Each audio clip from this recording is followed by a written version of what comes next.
Welcome to the Business of Tattooing, the podcast that goes beyond the ink to dive deep into the industry, the hustle, and what it really takes to succeed in the world of tattooing. I'm Rob Smead, founder of Electrum Supply, and your guide through the business side of this ever-evolving art form. Each week, we'll break down the latest trends, tackle the challenges artists face, and sit down with industry pros to talk shop, unfiltered and straight to the point.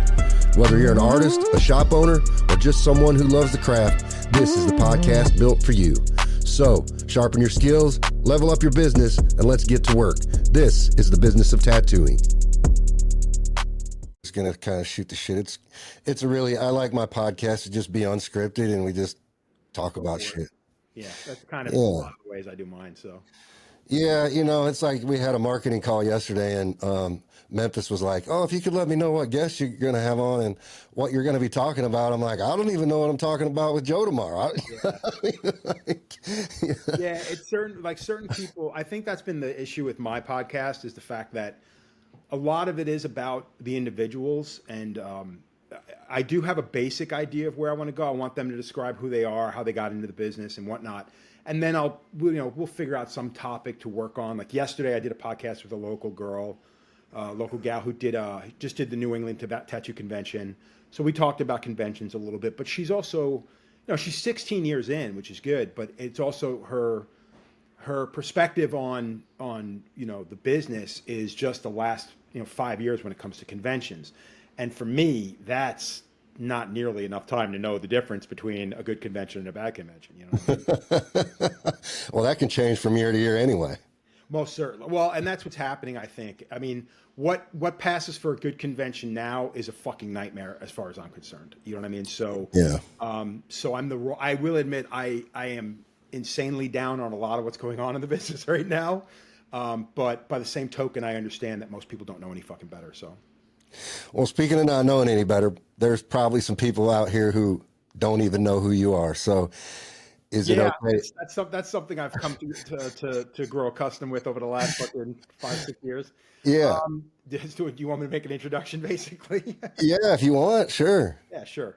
I'm Joe Capobianco. I've been tattooing since 1993. So this is 32 years tattooing. I own Hope Gallery in New Haven, Connecticut. I work up here with 7 other tattooers, excuse me. And we've been around now for 22 years, I think it is. You sell yourself a little bit short, I think. You build some machines. You're a painter. I did not build machines. I've got very talented friends. Okay. The machines my first machine that I had done was I made a trip to Brazil. I hooked up with an artist, tattooer, supplier. Now he's mainly a supplier, but he did get back into tattooing for a time as for R&D, named Paulo Fernando, who owns Electric Ink out of Brazil. Yeah. Amazing. Everything that company makes, everything Paulo puts his fucking thumbprint on is fantastic. While I was out there, I had my machine made, which was called the Brick House, woman's leg kind of thing, kind of going in the theme with the pinup thing that I had going for me way back when. So we did that. I brought those to the States and sold quite a few of those over the years. And then I hooked up with Bishop and Franco Vescovi, and we put out the Betty, which was a rotary style machine, direct drive, same theme, the woman's leg, but a little bit more modernized. And that machine rocked as well. And now I'm pretty much I'm still back and forth on rotaries and coils. Like, matter of fact, I pulled one of my Brick House machines out just the other day and did some lettering on the back of a guy's arm. So I go back and forth all the time. Are you using batteries yet? I just can't get on that tip yet. I still am using a cord. I like the little nuances you can get with a power supply. I also like the weight distribution of a cord versus the battery, And Electric Ink makes a great, I use their Ultra Pen 2, and I use their Ultra Pen 1, which is probably, as far as pens are concerned, and I'm going to go on, I'm going to say that I'm not as well versed on pen style rotaries because I've only used a handful. But these two machines, they have an adjustment, and it's a 4.0 stroke, and they have an adjustment on it to give you that proper give of a spring. And these two machines probably hit as close to a coil in a pen that I've ever used. The only thing I don't like about it is lining with cartridge liners, because I just don't like lining. I like needles on the bar versus cartridge liners. But as far as shading and stuff, fuck, these things they're wonderful. You can hit as soft as you want, as hard as you want. Probably as close to a fucking, like I said, a coil as I've ever come to. Yeah. Yeah, machines have definitely advanced a lot over the past 10 years, especially. And they haven't. I think that most of it is just, playing tricks with prices. You know what I mean? Like, yeah. So. Yeah, it's an interesting topic because, you still have people out there charging, $900 upwards of $1,000 for machines, and then you can go on Amazon now and buy basically Chinese machines that do all the same stuff for. I think that's what we're starting to see a lot more of, is because a lot of big name tattooers that were sponsored, back in the day, I think a lot of them realized, I shouldn't say realized, but I think a lot of them just felt that they were being taken advantage of. Some of them woke up and smelled the coffee and said, yeah, I'm not making you money anymore. Like, just for a fucking, a $50 machine, that you're spending $1,000 on, whatever you're selling for $1,000. And I think they also come to the realization that it's not always, Eric here puts it perfectly. It's not the bat, it's the batter. You know what I mean? And I think that's something that a lot of older tattooers have come to the realization of. And I think it's something that new tattooers don't know the difference between a good machine and a bad machine, which is a conversation I've had with quite a few people, where it's like, if you've never used a coil and the only excuse is it's too heavy or too difficult to use, then you don't know the benefits of using a coil. Right. Your idea, you would have been the guy back in the day that whenever you broke a spring, you put that in a drawer and then you went out and bought a brand new machine from somebody. Right. Well, you just said it, the difference in line work between a coil and a rotary. You can't even match it.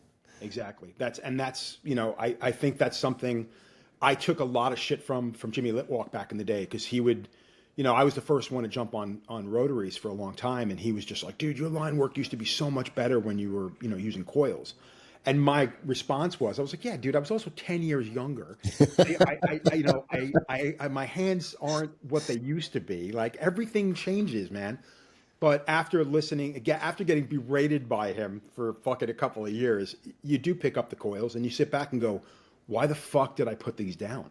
Now it's more out of laziness and convenience to be able to pick up a pen or some other kind of cartridge rotary machine than it is about liking it more. That's pretty much it. Well, it's the ease of use. It's like when you go back to using coils, it's like you have to have, 2-3 coils out on your, you got a liner, unless you're changing your needle setup in between. But, right. with a rotary, it's just so much easier to just pop a cartridge in, pop another one out. Poop, exactly. Poop, poop. I mean, it's funny. One of the things that I've noticed was, like, for most tattoos, I would do, 2 liners, 2 shaders with needles on the bar. With these cartridges, I notice I'm now setting up 3 liners. I'm setting up 3 shaders, or I may start with 2 and then get halfway through and go, oh, 19 mag would go great at this point. And you just pull out another cartridge. I've ended tattoos where I've got 7 fucking cartridges on the fucking table. And I'm like, what the fuck were you thinking? You know what I mean?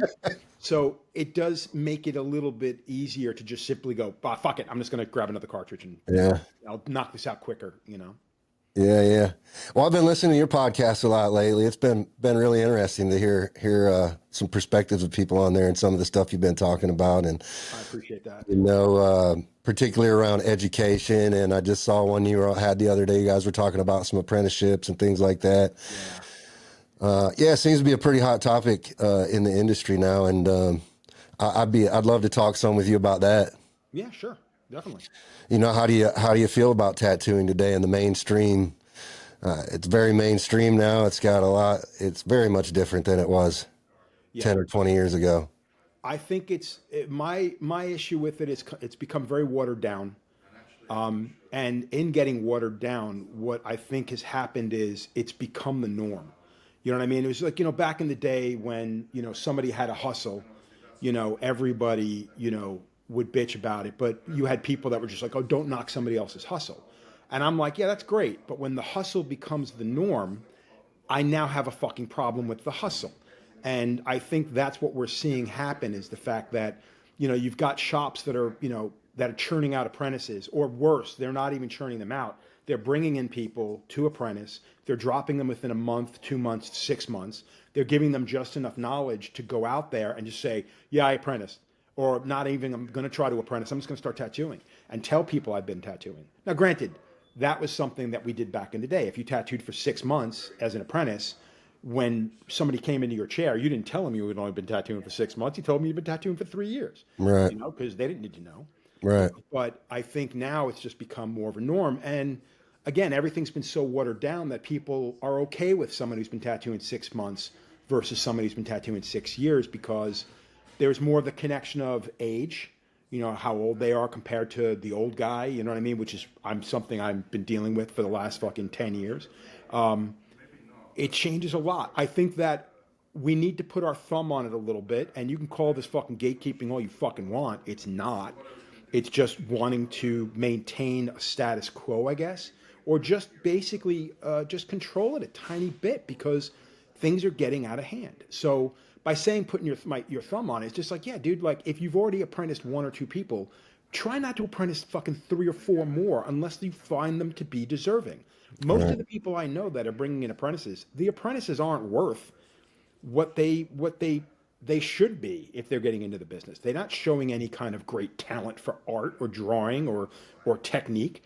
They're just fucking another body in the shop. And I think that's kind of a ridiculous thing, Yeah, I feel like, I started an ink company 3 years ago with the Electrum Ink. And ever since that happened, which in retrospect, had I known what was going to be happening with government oversight and regulations and how difficult it is to own an ink company now. Yeah.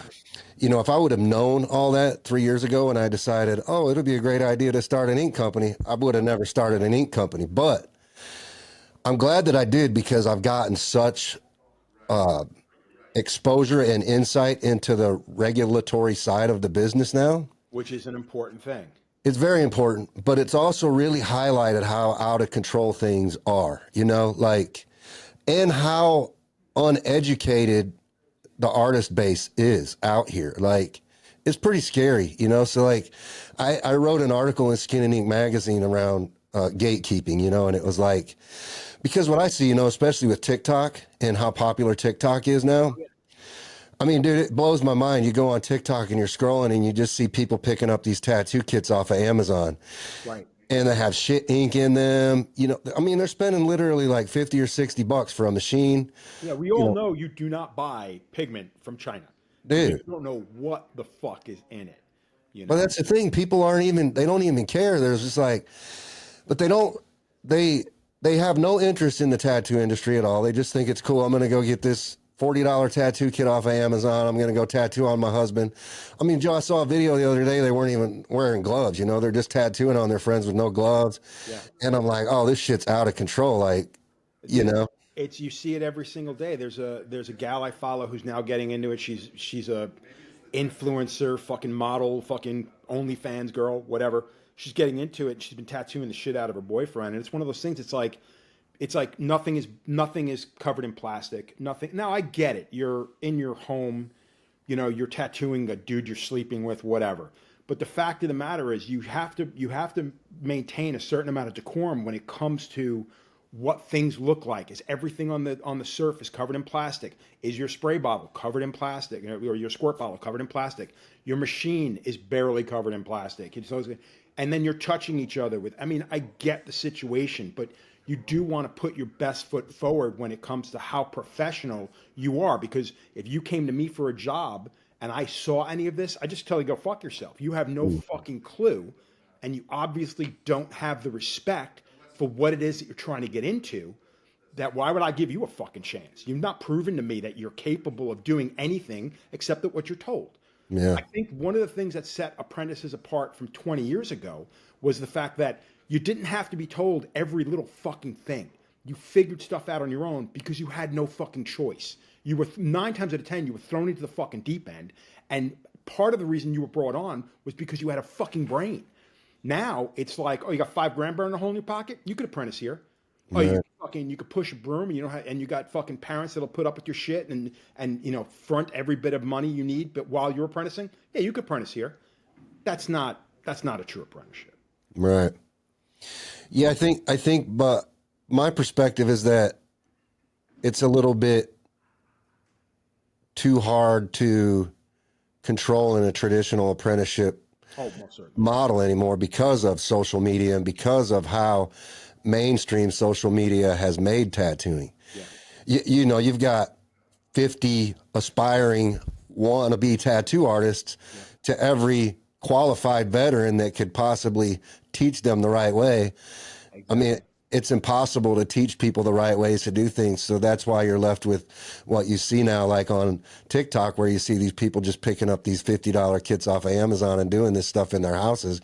Yeah. And they're really destroying the integrity of the industry by doing it. And the funny thing is, we often say it's like the amount of young cats coming into the business now that are fucking tremendous, that are really blowing shit up. They're doing phenomenal work. They are one in hundreds sometimes. You know what I mean? Because you got to look at it from the perspective of, yeah, that guy's amazing. There are literally 70 people in his city that are now doing it as well, or in his state that are now doing it as well, that are fucking horrid. Right. But, 1 out of 70, why not? And I wish I knew what the actual numbers were. I mean, obviously I'm just throwing numbers off the top of my head. But it every now and again, it does feel that way, that you sit back and you're like, Jesus, this is just insane. The amount of people that come into the shop now and they're just like, oh, would you mind looking at my work? And I know they're working up the street. Just happened yesterday. Dude working up the road. And he was just like, yeah, cool, man. You're not bad, but you need to get into a fucking shop. And it's not going to be in this one. Nothing against him personally. We just don't have I don't want to bring in an apprentice. I've never had an apprentice. Eric here has had one apprentice back in the day. I didn't like the fact that he did it. It was whatever. I'm not going to get into the details on that. Yeah. But it's one of those situations where it's like, man, it's a lot of responsibility. And I've not met anybody that I was like, yeah, I should bring you in because I think that you'd make a great tattooer. I think there's entirely too many pitfalls in a shop like this. You watch the way everybody else works, you're going to learn more bad habits than you're going to learn good. Not to say that there's a lot of good that can come out of our shop. I just don't want the responsibility. Yeah, so I think I was triggered to write that article in Skin and Ink just because of my exposure to the regulatory side of things and just kind of seeing the direction things are going from a government vantage point. So let me ask you a question. I'm not going to get into who I spoke to, but there were two individuals that I wanted to do the podcast with, discussing the regulatory end of things. Two people who are heavily involved in what's going on with the pigment thing, and they both were kind of like, hey, you know what? We're going to pump the brakes a little bit and see what happens with this administration because they're cutting the chafe. Like, I mean, dude, look at all the fucking government jobs that have gone nowhere. Yeah. So they're or gone away, I should say. And they're basically like, yeah, we're going to wait and see because if we don't have to poke the bear, we're just going to see what happens, And it was one of those things I'm like, fuck, that would be crazy if that's going to be what happens, Have you seen any of that? Have you seen things lighten up on your end? No. Now, let me ask you a question. Do you think it's because it is no longer about the government looking to protect us? It's more about companies like Revlon and all these other bullshit douchebag fucking corporations that basically just want to fucking put their fucking foot on our throats and make us deal with their bullshit regulations and buy their bullshit products? Could be some. Could be. I mean, it's a theory for sure. I mean, a lot of people speculate that to be the case. Yeah. Why wouldn't it be? I mean, we're a multi-billion-dollar industry now. Of course, people that have big bank accounts are looking in here and saying, "How can I get a piece of that?" Oh yeah, dude. I mean, the worst thing I had seen was when I was listening to individuals make the argument that technically anything that's bad for you in the pigment is encompassed in something that is not. It's inert. So it sits in your system and nothing happens to it. Unless you cook yourself on the fucking sun or get lasered, okay? Exactly. It's not going to harm you. So you could put out a thing and say, well, you can't get lasered. Now you have a bunch of fucking doctors coming forward and go, whoa, whoa, whoa. the laser industry is fucking huge right now because there's motherfuckers making mistakes every fucking day. Okay. So we need to take advantage of those Yeah. mistakes because that's fucking money. We have a company up here called the Removery. Okay. They started going out and buying up all the different fucking people that had lasers, and any company that was doing it. Connecticut's fucked because it's a difficult thing. Somehow these guys got the money to fucking grease the fucking wheels to now there's dozens of these fucking places. I know people that work for them that used to do lasering before. A fucking tattoo that would take 5 sessions to not remove completely, but remove enough that I can cover it with anything is now taking 15. A tattoo like that may have cost the person 2,000, 2,500 is not going to cost them 10 grand. Yeah. Why do you think that is? Yeah. Bullshit. It's not. You're not trying to protect the person. You know what I mean? I've tattooed over both those types of skin. There's no fucking difference except one I can go back into within a year. The other one I can't start for 3 years because they're dragging the fuck out of it because that's where the money is. That to me is aggravating, and that's where I get angry at the fact that our business has grown so large, and a lot of us just weren't prepared for it. And again, you could say that's our fault. You can say that as an older tattooer, man, you got to roll with the fucking times. Dude, I've been rolling with the times for 30 fucking 2 years. I'm sick and tired of fucking rolling with the times. Yeah. Especially now because nothing makes any fucking sense anymore. Yeah, I don't really look at it like I used to sit here and ponder like, oh, whose fault is it? You know what I mean? But I just think it's an evolutionary process, right? It's not really, it's just the nature of evolution. I mean, it's going to happen regardless, So it's just like, loyal to the coil. I mean, it just goes as basic as that. It's like there's some guys that are out there still saying, fuck those rotary machines. I'm never going to use a rotary. But and again, I've often said that the old school is not going to go away. I mean, there are guys still mixing pigments, still mixing powders. You know what I mean? They are still selling it online. Granted, if they get pinched, they're going to go down. You know what I mean? But the fact of the matter is, it still exists out there. I mean, that's been the one nice thing about our industry, and the thing that people are going to come out and say is, dude, if I can't buy needles from fucking a supplier, or it's no longer available because of tariffs, whatever, it's too expensive, I can make my own needles. Nobody wants to go back to that. But the fact of the matter is, motherfuckers will go back to that. Yeah. I've got friends that have apprentice people, and they taught their apprentices how to make needles. You know what I mean? They taught them how to make a tube. You know what I mean? Like, it's silly shit now, or you could say it's silly shit now, because I don't entirely believe that's the case. I think there's something really good about that, to know that you went through all that and you know that. I mean, that's more than I know. You know what I mean? When I got into this business, I didn't have to make needles. We were already pre-buying needles. You know what I mean? Right. It was my wife who busted my fucking balls to learn how to because she's a tattooer as well. She used to make all of her own needles. When she heard she's in the shop making needles, she goes, "What do you mean you've never made needles?" And I'm like, "Never had to." And I looked at it as like, who fucking cares? Right. And she was like, "Get the fuck over here right now. You're making needles." And we sat down and made needles. So it's like, it's one of those things where I'm not proud of that by any stretch. And it's funny to hear me complain about the other side. But I contradict myself all the time, so I really don't fucking care. Yeah. No, but to answer your question, with the current administration, and from my own personal perspective, I'm kind of like, yeah, let's wait and see what happens. But also at the same time, I'm kind of like, yeah, I'm already got momentum going on this. I'm not going to sleep on it. I'm just going to keep going because honestly, I want the products that I'm putting out there for artists to use to be the safest that they possibly can be. Which is a noble reason to do it. Yeah. And I've gained a ton of knowledge, man. To some degrees, I think the regulation is kind of what the industry needs because, for example, there's thousands of products out there being sold to artists today. Right. And we hardly know what any of them are, Yeah. Lidocaine is a big one. That's a big problem. I heard you talking about this on the first podcast, and dude, I agree wholeheartedly with that shit, dude. The amount of shortcuts that are being made available to clients or that clients are trying to force on their tattooers can just be simply fucking dangerous. I mean, it puts you at risk as an artist. Yeah, exactly. And the artist generally doesn't even know that they're putting themselves at risk. No, exactly. Dude, those two cats the two tattooers from Brazil, that dude dropped dead on the fucking table, those motherfuckers are lucky they weren't in the fucking room. Because if they were in the fucking room when that cocksucker had a fucking heart attack, they'd be in fucking prison right now.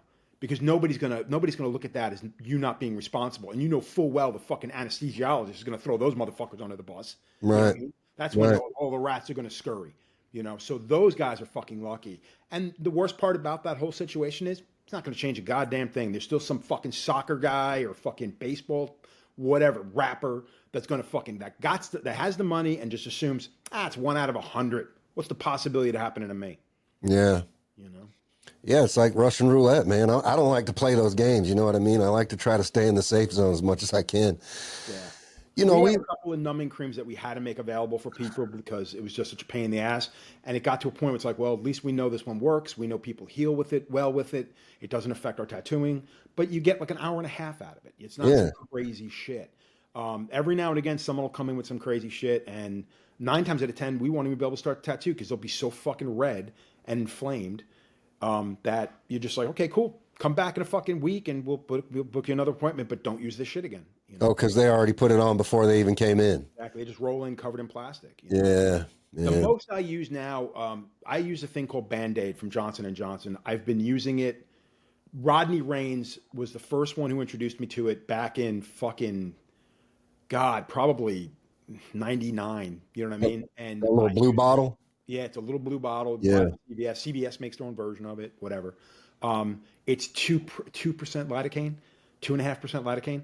And it's one of those things where it doesn't make it numb. It just takes the edge off. I won't get tattooed without it, to be honest with you. Yeah. When I got the side of my neck tattooed by Teresa Sharp, dude, I wanted to fucking strangle her. Like, she hurt so bad.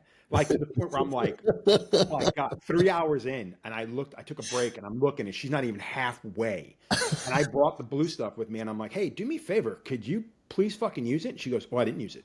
I'm like, yeah, you didn't use it. And she goes, well, how am I supposed to use it? I'm like, you see that dry rag you've been wiping me with for the last 3 hours? Soak that bitch down. Every time you touch me with it, just make sure it's wet. That's all you have to do. There's no prep work. There's nothing. And she's like, well, I don't use any ointment I'm like, I am well aware that rag is dry as a fucking bone. I get it. What is that, 60 grit?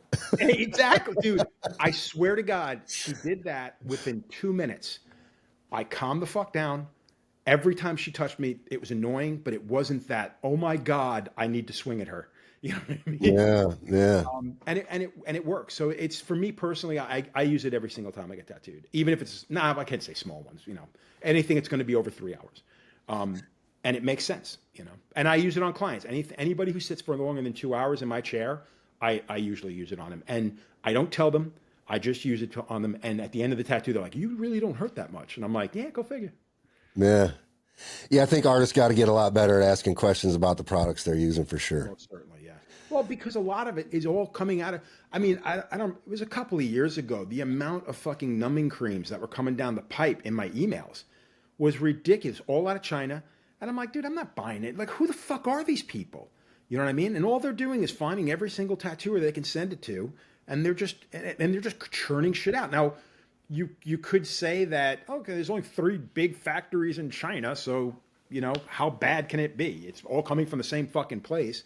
But by the same token, you still have no fucking clue. And you don't know until, do you remember back in the day when Sustain, we're talking back in like 99, 2000, when the product called Sustain hit the tattoo scene. It was a little bottle, white top, clear, and it was a blue gel. And what you would do is you would do your entire line work, and then you would cover the tattoo with this blue gel, let it sit on it for a little bit. And then as you're working, you'd kind of wipe it off, whatever. That stuff ruined more tattoos inside of 6 months because it took that long for the word to get out that you don't do that. Like I watched Philip Blue and Tintin do an entire back piece at Paul Booth's Tattoo the Earth in Worcester, Massachusetts. I watched them both come back the following year, and I watched Philip redo the entire back piece because this thing just turned into a giant fucking scab.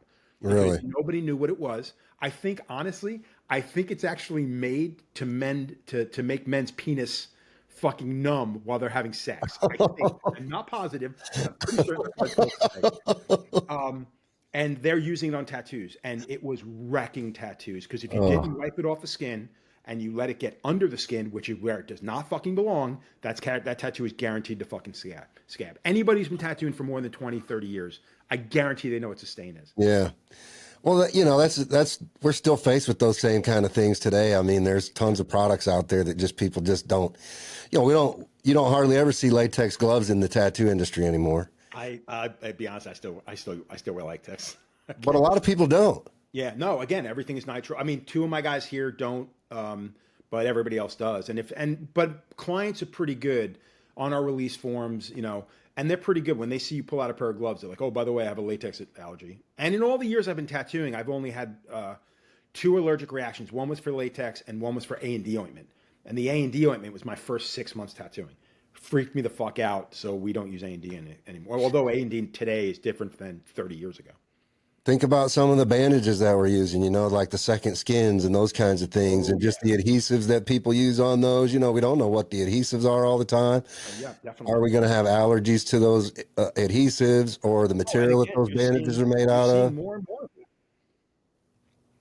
You're seeing more and more. And then the biggest issue is, the biggest risk I think we run is because the business has gotten so fucking huge that when shit goes sideways, it's going to go mad sideways. Where back in the day, like I said, Sustain started fucking people up. Within 6 months, everybody knew it because a bunch of people were using it.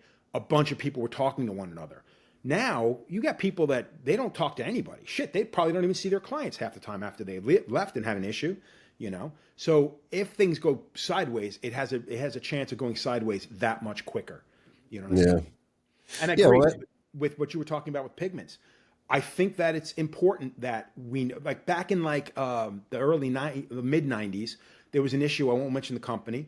They shipped all their pigment overseas to Europe and decided to not put alcohol in it, thinking, what's the big fucking deal? It all fucking germinated and started getting used on clients, and everybody in the UK got mad infections. And when everybody circled back around, it went right back to the distributor, and their fucking fault, because in order to get past customs, they took the alcohol out of the pigment and just shipped it off. Now, I don't know if the people on the other end were told to, hey, make sure you put alcohol in these things, or they just neglected to tell them and they figured out they'll use it before it goes bad. Yeah, Europe just banned benzyl alcohol in tattoo pigments a couple months ago. Really? Yeah. So they're constantly changing the regulations over there, Yeah. Oh, I know that the whole thing with the EU, whatchamacallit, the compliant, what do they call that pigment? The REACH. Yeah, the REACH compliant. I know a lot of people that have complained about it. Some people just don't seem to care. I think a lot of younger tattooers just don't know the difference yet, But do you remember when you used to use Dermaglow versus using Nationals fucking powders? And you go, what the fuck? It's like that's on a different planet. Yeah. I was at a buddy's shop, maybe about a year ago or so, and he pulled out some old, I've never even seen this stuff. I was like, dude, what time period is this tattoo ink from? He's like, I've been having this stuff back on the shelf since 1940. I'm like, what are you oh, dude. When I worked with Corey Kruger up north in New Hampshire, we spent 2 years mixing pigments, and I did it for a year after I moved to Connecticut. And then I got to a point where I'm like, I can't do this anymore. This is annoying, dude. It's a pain in the dick. But I used powders for probably 6 years, before as I was running out, it was slowly getting replaced with Eternal, because Tramp had just started Eternal. And I bought a set of pigments for the guys at the shop when I came back from Motor City. And then eventually I would slowly start to include some of the Eternal, which I still didn't like as much as I like my powders. And then eventually I hooked up with electric ink, and then I started getting powders from, because that was powder from Brazil. And I started using his pigments, and I've been using electric ink pigments now since 96, not 96, from 2000, I think it was 2006 or 2008. I think I started using all electric ink stuff and never looked back. I'm still using all their stuff. Yeah, that's cool. Yeah, I know they've done really good down south of the border in Latin America. Yeah, well, it's also like I was out in Brazil back in 2018, and I did the walk around of the factory. He had just opened up this brand new factory, and dude, I was blown the fuck away by the amount of, dude. They had 3 biochemists on staff. he's got two electrical engineers, two fucking not graphic designers, but two engineers that just design the pens. Like Paulo will come up with the basic idea and they say, okay, make this work. And then these engineers are the ones that are actually putting it together for him, or building, figuring it out for him. But dude, I was blown away by the ink making manufacturing situation there. Like, I truly am. Like they've gotten to the point now, and this is why I toot their horn so much. When I was there, they were in the process of building a second part to the factory where they were going to start manufacturing sharps and do a whole needle thing. So now the only thing I think that comes from China might be the motors for their rotaries. Everything else is now being manufactured in Brazil, down to the fucking sharps that they're using to make needles. And I think that might still be they're beyond baby steps. I know that because I watched Paulo and I'm watching him I'm watching him show these sharps off under a fucking, crazy microscope, Mm-hmm. But I was genuinely blown away by that. And it's funny because I'll say something like this, it'll get out there, and then fucking 9 cats from Brazil will be like, fuck electric ink, it's bullshit, blah, blah, blah. It's all Chinese crap and he charges too much. And I'm like, no, been there. It's not, he's legit. Like, sorry, I know you don't like him because he makes money. And all you Brazilians like to fucking brag about how much money you make. So it's not like he's the only one. Everybody likes to show off their cars and shit. Yeah. So it's like seeing that and getting to know people, which is why I do that. I mean, when I bought the Eternals back in the day, like I remember getting more for the guys at the shop. And I'd reached out and I called Tramp up and he just sent me the pigments for free. And I'm like, whoa. I'm like, dude, these aren't even for me. I'm like, this is for the guys in my shop. I use powders. And his response to that was, he goes, Joe, after you came to that table at the Detroit show and bought a full set of pigments, he goes, do you know how many sets of pigments we sold? And I'm like, okay, so now I'm mad. You told me that, because you just told me I made you thousands of dollars and I don't even use your shit. So that's why I don't push the sponsorship thing anymore. It's like, I look at things as I put a hashtag, it's a friendship, not a sponsorship. I did that with Brazil. I did it with Franco. For years, people were buying, Bishop machines because they saw me using it. I would go to a convention. People would buy my machines at the end of a convention. I went went to UK. I brought 6 machines with me. I came home with none because people just like, how do I get that? I'm like, well, you can call fucking Bishop, or I could just buy that one. How much do you sell that one for? And I'm like, all right, cool. Here you go. And then I go back and I'd buy, 4 more machines. To Franco's credit, he would sell them to me at like wholesale. Yeah. Instead of spending $350 on a machine, I was spending $180 on a machine. So that's why I could feel good about like, you know what? Cool. If people like your stuff because I'm using it, great. I'm not sponsored. I'm not going to tell anybody I'm sponsored. And when I start using something else because it's better, I'll be the first one to fucking say it, and I don't have to feel bad about it. Which, I mean, I'm sure you see that on your end, because you're sponsoring artists all the time. How many times have people, you maybe cut back on your sponsorship? Because this is something you're hearing a lot from artists, where suppliers are now starting to cut back. Oh, you only get a budgeted amount of equipment that you could buy. And people are like, well, fine, fuck it. I'll go someplace else and get my shit for free from them. But we're all seeing that come around where everybody's like, yeah, we're not doing free rides no more. Sponsorships are hard. I could just imagine. From a company perspective, they're hard. And the fact that I'm an artist also makes it even harder because I want to help all my friends out. But the problem is there's a lot of people that want to be my friend now. You know what I mean? Yeah, exactly. And then I'm just like, how do you keep things fair? And how do you treat everybody equally? And how do you make everybody happy? And it's impossible. Especially in this business, dude, because it's all about being bros, It's impossible, dude. I mean, honestly, I'm not a big fan of the whole sponsorship model. I can't, I've never been able to find a way to make it where it's like an equal 2-way street. You know what I mean? Yeah, I agree. And that's the tricky part of it.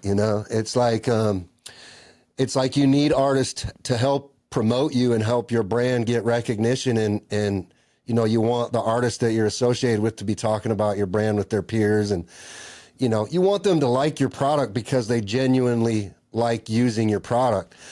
But a lot of times that's not the case. They just want some free stuff. And then sometimes you'll even see artists at shows that are sponsored by you and they're using an entirely different product. And you're like, what the fuck? Like It's aggravating. I couldn't imagine, man. We did a supply thing out of the shop quite a few years ago. yeah, And people were coming in, and I only carried stuff from Brazil. I carried whatever we used in the shop. You know what I mean? And whenever people would come in, they were like, well, you only carry Easy Glow. When are you going to get Eternal? I'm like, we're not. And they're like, well, why not? And I'm like, because this is better.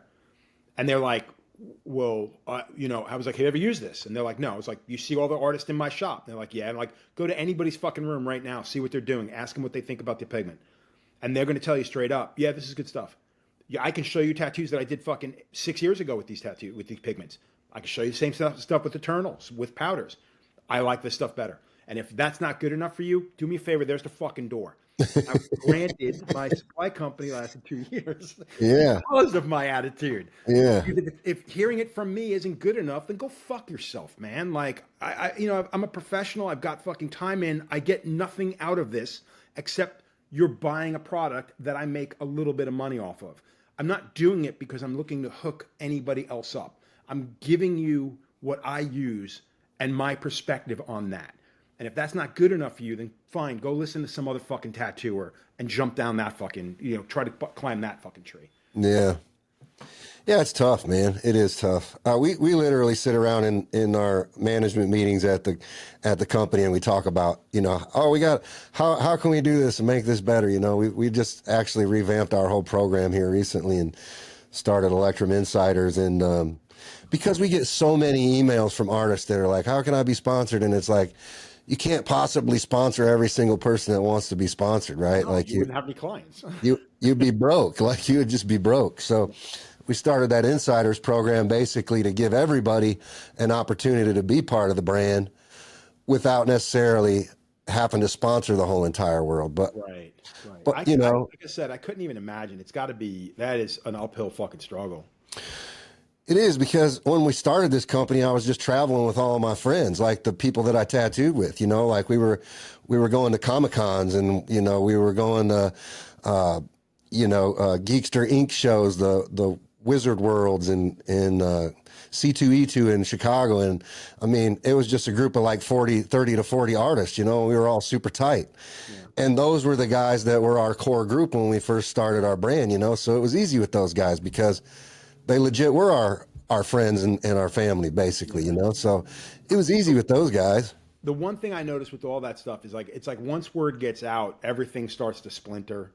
And guys who were your boys back in the day are now doing their own fucking thing. And it's like, there's a lot of that. And I don't necessarily think it's a bad thing because like, when you look at what happened on the West Coast where you have, Inkies or I don't remember the name of the companies, but you have that company and then all of a sudden it's like Carlos Torres goes from being a sponsor to now it's like, well, I don't want sponsorship anymore. I want to own part of it.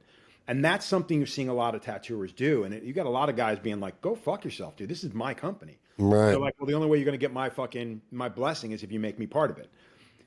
Again, kudos to the artists that are doing that. I think that's great. But again, there's only so many spots for those artists. Does that make sense? What I mean? Like, not everybody can own the brand that they're part of, But what do you give back for that? I mean, I've seen some artists that have had like licensing deals with products, like some Ink Master guys, for example, they'll go on TV and they'll get famous on Ink Master, whatever, and then they'll come out with some licensing deal from a company. Let's just say like Mad Rabbit or any of these other companies. You know what I mean? They might see some celebrity and they may want to attach their brand to that person. So they'll give that person a licensing deal. Well, part of that licensing deal is you got to promote the product, right? Like you basically are agreeing to be the spokesperson for this product. Yeah. And then the artist just fails to follow through on that end. And then they should be pulled. But then it ends up being the company that gets shit on for that. Well, so here's the thing with that. I think comes from the standpoint of like, first of all, if an Ink Master is doing something, how many of us in our industry really give a fuck? Now, granted, the big business has gotten a lot bigger, so there are probably quite a few. But I think that when it comes down to, if you're signing a fucking contract, you just entered the big times, man. Like, you're a big boy now. So act like it and live up to your fucking responsibilities. Again, part of the reason I don't want sponsorships is because I don't want to jump through hoops for other people just for fucking free merch, unless I'm getting paid really well. Like, dude, I said this often with the TV show. When I did the TV show, we did it for 3 seasons, which was like 3 fucking years. It was a nightmare. Okay. I straight up said, I'm like, you got me. I was me. I was the real person. I was Joe Capobianco. I didn't play act at being anything other than I was. I am loud. I am obnoxious. I can pick a fight with anybody. Okay. I was not asked to act that way. Now, if I was getting paid more, I would have done whatever the fuck they had told me. Pick a fight with somebody, bring it. Otherwise, I'm not going to do it unless I have to. You know what I mean? And that was the thing. If you pay me enough, then yeah, then we'll talk about being a fucking actor, because that's what the TV shows have become now. It's more about acting, you know. And now I think you've got more people willing to play the game where they don't have to trick people into fucking, oh, we're going to use this scene, but we're going to put it in this scene. You know what I mean? Because that's when he acted out. Now they'll just be like, okay, if you want to stick around, you're going to have to fucking go into that room and fucking pick a fight. And they're like, done. And they'll fucking do it. You know, where they should be looking at it from the standpoint of like, yeah, well, why don't you pay me, man? Like, if you want an actor, then pay me as a fucking actor. And again, that's part of it. Too many people in the business. So if you say no, there's a dozen people that will say yes. Right. So I think the same thing with supplies. I think when you do something like that and you are sponsored, you can simply, those suppliers can go, all right, cool, fuck off. We'll get the next guy, because they'll do it. You know what I mean? So that's the risk you take. But you as a supplier, now you run the risk of, well, I want somebody that actually has some legs underneath them. I want somebody that's admired, is good at what he does, and will actually fucking back us. And I think those are becoming harder and harder to find, not from the talent standpoint, but from the fucking, the loyalty standpoint, or just the integrity standpoint. Because everybody, like I said, they were standing there with their fucking hands out, you know? Yeah, I think it was interesting because I went to Chicago show a couple weeks ago, and I was talking to some of my friends there. You know, I talked to Tara from Fusion, and Tara was saying, you know, oh, they've downsized a lot of their pro team, but they had an artist working in their booth who I'd never heard of. I mean, she was a relatively new artist, maybe only 2 or 3 years in the industry. And she goes, yeah, we gave this artist a spot in our booth. She's not really sponsored by us, but she just promotes the hell out of us on social media. We don't even ask her to. So we just thought we're going to let her sit in the booth and we're going to send her home with some free inks. And I was like, that's the kind of artist that companies want to have relationships with now, you know, like they want the artists that genuinely love their product and want to talk about the product because it's genuinely making their job easier. Exactly. And just like you talk about electric ink, I mean, that's great. That's genuine PR. I mean, that's not paid promotion. That's just genuinely, this is a product as an artist that I like to use. I've been using it for all these years. I've seen the setup. I know what it is. I love it. It's just that simple. I mean, when we sold it, because we were selling it, I had to buy it from myself. Like, I've had friends be like, dude, why can't you just give it to me? And I'm like, because it costs me fucking money, dude. I ain't making money hand over fist. I have to buy it off of myself for me to use it. My guys have to buy it. I mean, granted, we're all getting it at a cost. And again, my business takes it in the ass because of that. I'm charging cost plus shipping. So a fucking, you know, a $20 bottle of pigment is now, I'm not making anything off of it. It's literally just going out the fucking door for what we paid. So at least the business isn't getting completely wiped out. But again, I did that for 2 years before I'm like, yeah, we're done. I can't keep doing this. Yeah. You know? And again, I understand I am not a businessman. So that's why I'm not good at that. And it's probably the same thing for suppliers. Like, I could be that guy and say, hey man, like, fucking Tramp, you made X amount of dollars off me. How about you fucking pony up? Yeah. Back then it was just about getting free gear. I didn't want it. You know what I mean? So, and to Tramp's credit, you know, for the entire time that I was buying pigments for the guys, you know, he did front it. You know what I mean? But then at that point, I'm like, I'm done. Like, I feel bad about this now. I'm not even using the shit. So I'm done. You guys want to build your own rapport, you do that. Because the fact of the matter is, like, Eric Merrill works here. You know, Eric Merrill's a tremendous artist. And back then, everybody knew who he was. So for him, he could have called up Eternal and said, hey man, I'm using this. Can I get... They just didn't. One of the guys would call, they would pay what they had to pay, and that was that. Right. So. Right. It's tough right now because things are so out of hand and but I think that's changing too, because things are happening quickly where I think people don't remember the time that you got all your fucking gear for free, that now you're getting on this thing where you have a budget. And so now I think that the times where everything you ordered, no matter what, was free, now people are used to the budget. They're like, oh yeah, I'm good with the budget. That's cool. Yeah. You know? Yeah. I remember your supply company. You used to buy some Electrum from us. We sold Electrum because at the time, Paulo was just starting to dabble with the stencil products. I had used Electrum, and I was like, you know what? Let's get this stuff because I like this stuff. And at that point, like I could have gotten stencil stuff. I could have gotten a bunch of different companies. But again, I was like, well, I've used stencil stuff and I've used Electrum. I like Electrum, so we're selling Electrum. That's what I'm saying. Like when it comes to the fact that you just want to back certain things because you know they're good, that's more important to me than these companies that carry everything. You know what I mean? Because like if I go to a convention now, I can't get anything. You know what I mean? Like I'm not going to buy black from anybody else. I mean, I guess there's certain blacks I might use, but I've been using this shit for, like I said, since like, the mid 2000s, you know what I mean? Like, I don't want to switch over because I'm at a convention, So, but again, I'm also not a dead set against if someone tells me, oh, you should try this stuff. I'm like, okay, well, I'll give it a shot. And then I'll end up giving it to one of my guys once I don't like it. Hey, IMDb has you as it has you credited with American Ninja Warrior, dude. What's up with that? IMDb anybody can write it. I didn't make an IMDb page. You know what Were I mean? you on American Ninja Warrior? No, dude. I want to see that episode. I have no idea why anybody put that up. I have no idea who did it. I had friends of mine tell me that because I have a good friend of mine owns a local bar down here, and whenever we go out there, and this is when the show had just come out and stuff.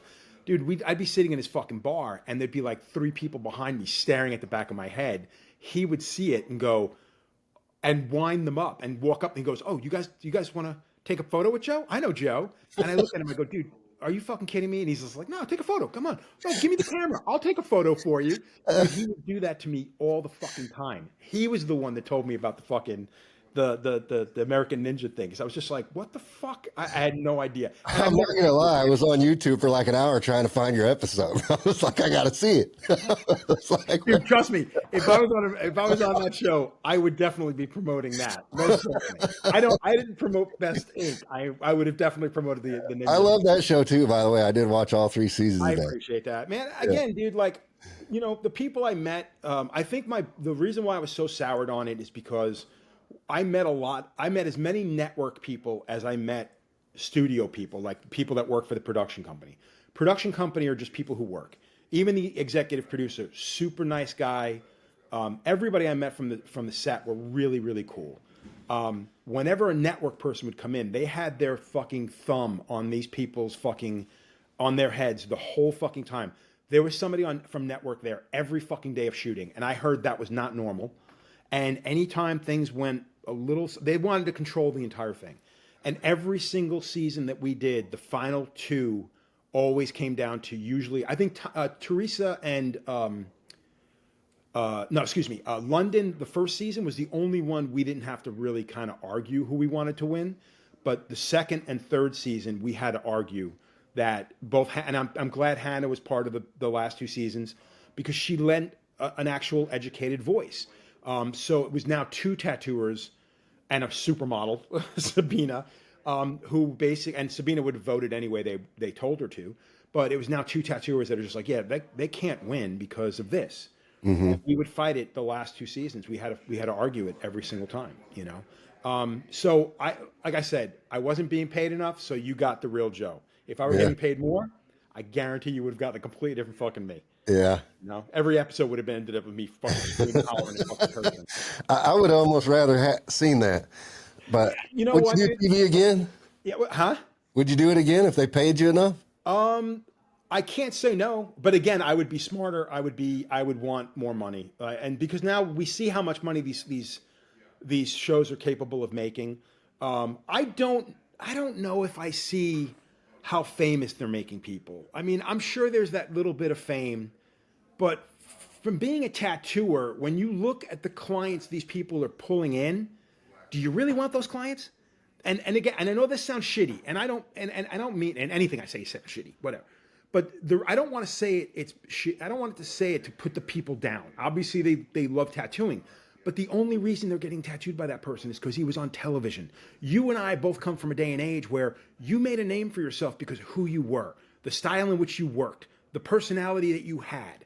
Okay, now your personality is getting you further. You could have been dropped 3 episodes in, and people were like, I got to get tattooed by him because he was amazing on television. He's a horrible tattooer, but fucking who cares? You're looking at tattooers that are great tattooers I go to conventions and they're doing wolves and fucking and pine trees and silhouettes on people. And I'm like, the fuck is that? You're not known for doing stuff like that, but that's their clients. And I look at Jimmy, the people that are coming up to him and asking him for photos. Like, they want a photo. They don't give a fuck about a tattoo. He was on television. That is not how I want to be remembered. You know what I mean? And thank goodness, like our show went a lot faster, and we were completely overshadowed by fucking Ink Master. So I don't have to deal with it much anymore. Nothing drives you crazier than just being noticed because you were on television. Half the people that watched our show didn't even know I was a fucking tattooer. Really? I had no idea that I made my name as a tattooer before the fucking television show. Long before. But yeah, exactly. So it's aggravating when people are like, oh, so, I mean, I would run into people from Connecticut that lived a town away that didn't even know my shop existed. I ran into one girl coming back from from England, and she walked by and I could see it in her face that she recognized me. She came back before the plane took off to basically tell me how much she loved the TV show and this, that, and the other thing. I'm like, what are you doing in London? She goes, oh, I just got tattooed. I'm like, by who? And she goes, oh, David Corden.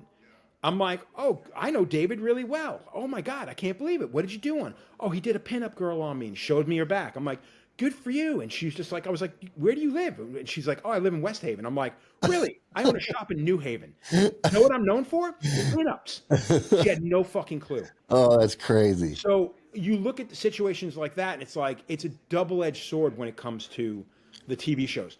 I think what we're seeing with Ink Master now is the quality of artists like DJ Tambay and fucking Josh Payne, fucking the Texas, for fuck's sake. How the fuck did they sign those? Well, I kind of have I got an idea how that whole thing went down, but whatever. Good on them. They're great fucking artists. They're introducing the world to an amazing group of talented individuals. How much of that is soaking in the grand scheme of things, I don't know.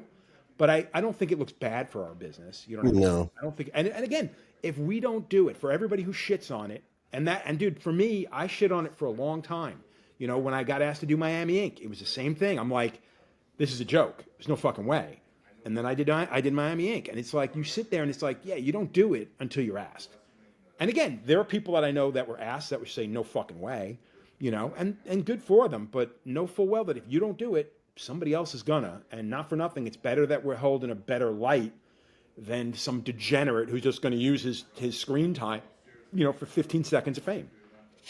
Yeah, so that's interesting because it's funny when you're sitting here talking about all these shows, because I was like, damn, there has been a lot of freaking tattoo TV shows in the history of tattooing. Like, there's been a lot of them.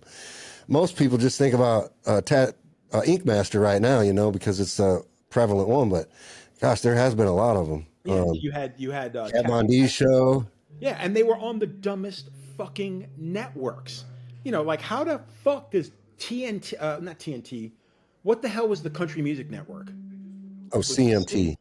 Yeah, they had Tattoo Titans. Yeah, I remember that one. One of the producers from our show went to that show. Ami James was the judge on that show. It was basically a ghetto version of fucking Ink Master. That came out right after, I think it was after the 2nd season or 3rd season of our show, of Best Ink. So it would have been like the 5th season of Ink Master, 5th or 6th season of Ink Master. You had Hart and Huntington back in the day. Before that, you had, what was it called? Inked, I think it was called. I mean, there's a ton of fucking shows. Yeah. Miami Ink. Miami Ink did great. I think Miami Ink is what changed the entire business in the light of what it could do for our business. And then, for better or worse, you had LA Ink, because Kat blew the fuck up. I had a conversation with Nico when we were talking about probably the most famous tattooer in the world. I would go by no no shits given, fucking Kat Von D. You know what I Yeah. mean? Do I like it? No, fuck that. I mean, you're famous because everybody knows who you are, but that's the fucking world we live in. I mean, Right. you could say Ed Hardy for a time, but most of the people who know Ed Hardy don't know him as a fucking tattooer. They know him as a brand guy. You Right. know what I mean? Right. So we shoot ourselves in the foot because you don't want to engage, you don't want to embrace the new. And again, I'm as guilty as any of them. You don't want to embrace the new. Then all you're gonna do is bitch and complain when it's shoving it up your ass, and you're just like, oh, what the fuck? You know what I mean? There's no Yeah. getting around it. We need to be involved more, and that was the thing. Like when we did the TV show, the third season, I had a feeling it wasn't going to go anywhere after that because network fought us on everything. They just sucked. Horrible network to be on. The producers wanted me to do something else. I'm like, cool. The only way I'm doing this is if I'm a producer on the show. If I have some say on what we do. And we started to go down that route. And then it got to a point where it's like nobody was going to take a chance on me. Big fat dude, greasy hair. They're not going for that. Like that's not what TV is about.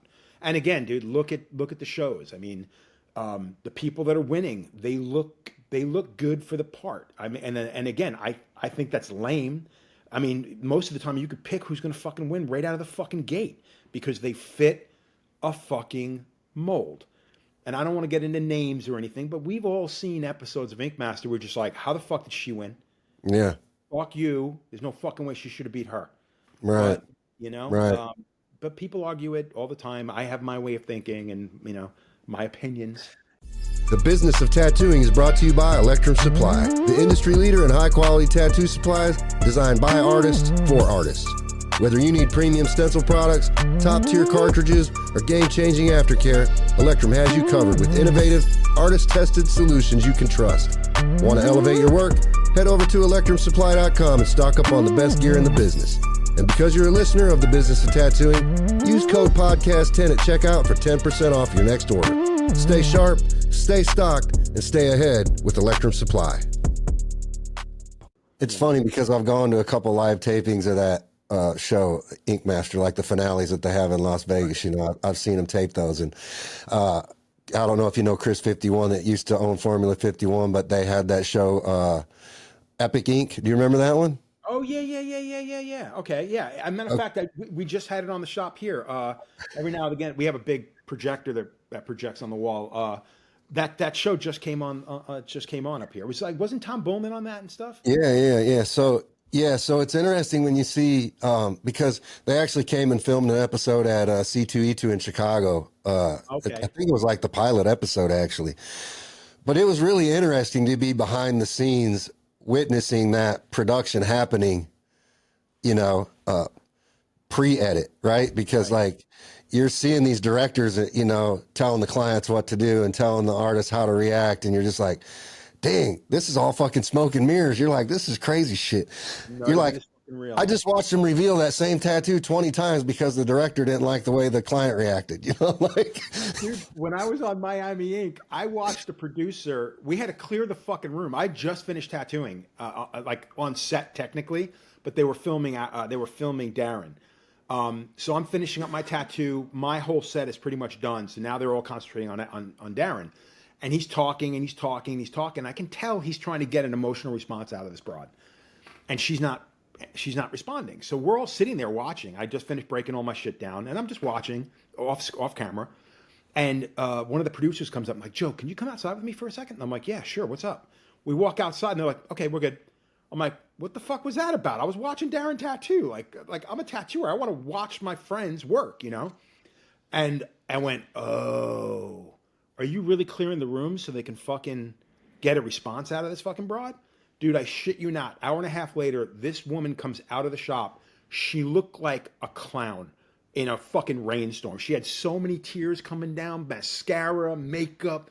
It's like somebody smacked the living shit out of her while she was getting tattooed. And I'm like, that's ridiculous. Like, are you fucking kidding? Because the fucking producer went back there and it's like, hey, listen, you acted a certain way, back camera. We need that now. And, ratings, damn it. It was ridiculous, dude. It was ridiculous. I never saw the episode, so I don't know how that whole thing went down. Yeah, it's funny. Dude. It's funny. Well, Again, I'm glad. I think we should have more involvement in this kind of stuff, but unfortunately, the worlds do not. They don't come together that way. You know, they don't come together that way. Yeah. I'm glad to hear you say that we need to be more involved, because that's kind of my soapbox these days. You know, I'm trying to use my influence in the industry to kind of be, and it's a weird place to be, because I almost feel like in some ways you're kind of sticking your neck out on a chopping block, because our industry is so, I mean, man, Oh, we're so quick fickle to as fuck. persecute. Yeah, we're fickle as fuck. We're clickier than ever. There were always clicks, even in my day and age. Like I've managed to leapfrog a couple of different. Like I was known as a new school guy. I hang out with some young cats. I hang out with a lot of the older guys. Like I don't. I have more. I know more acquaintances than I have great friends. But the friends that I have are fucking ride or die friends. And thank goodness for that, because the people that I can't consider my good friends are wonderful human beings. Now, people that I thought were wonderful human beings, you should, or close friends, I will admit, I can be very crass. I can be very upfront. I will tell you exactly what I think. I've had a lot of fallings out with people that I thought were friends, because they get butthurt and they expect you to fucking bullshit them. And I'm like, dude, I'm not your friend because I want something from you. I'm your friend because we're fucking friends. You do something out of line, or you do something fucked up, or something I don't agree with, I may not tell everybody, but I'm going to tell you. And again, I've got a bunch of enemies because of that. You know what I mean? And it is because of what you just said. Like I mean, I was one of those guys that, would never stray from what everybody else was doing. You know what I mean? If the old school guys felt that the TV shows were bad, then they're fucking bad. Yeah. When I got asked to do Miami Ink., I sat back and I went, all right, I can't believe you're really asking. Fuck it. And for me, it wasn't about wanting to be on TV. It was about, they just asked a 400-pound greasy Italian to be on fucking Miami Ink. And I swear to God, that's how I looked at it, because I have always been a big motherfucker, and those are not the people you see on television. So for me, it was kind of like, you got asked to do this because of A, personality, and B, because of who you are and what you do. That means something to me. Right. I'm not Kat Von D. I didn't get brought up there because I'm a woman. And again, I'm not putting down women, although there's an argument for that. But everybody else that they brought in there, besides someone like Tim Hendricks or one or two other guys, were all females, and they were all to replace Kat. So the fact that I was part of that pool, I went, you know what? Fuck it. I'll do it, because I'd be stupid not to. Right. When I got out to do Best Ink, similar situation. No, I'm not interested. Oh, well, here's some of the other guys that are being considered for the part. And I went, that can't happen. All right, cool. I'll talk to him. And when you do the fucking when they do the introductions, you do a Skype call where you can't see them, but they can see you. Dude, I took a shower. I greased up my fucking hair as high as it would go. I wore a guinea tee, and I sat in front of the fucking computer, and I just went, okay, cool. What do you want to know? And I did not fucking hide a goddamn thing. And before the end of the conversation, she goes, I'm pretty certain they're going to want to meet you. So when can you come to And no exaggeration, dude. I had to cancel weeks where I had to move a bunch of appointments around, and I flew to California for 2 nights to meet production, and I got hired that day. So That's again, awesome. for me, it meant more because of who I was Yeah. and the fact that I didn't have to put on any airs. A lot of people can't claim that, I guess. I don't know. You know what I mean? Yeah. So but again, we need to be more part of it, because otherwise there's a reason why there's all these weirdo shut-in kids.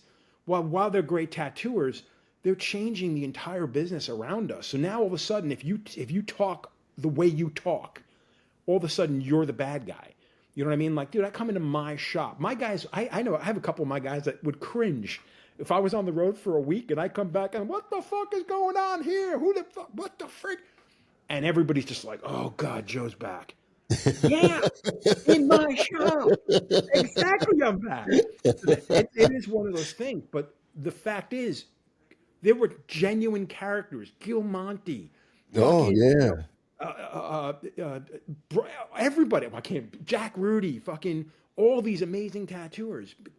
Guys like Philip Blue, Tintin, fucking Bernie, fucking Luther. All these amazing characters, great tattooers. They're looked at now as like, yeah, who cares?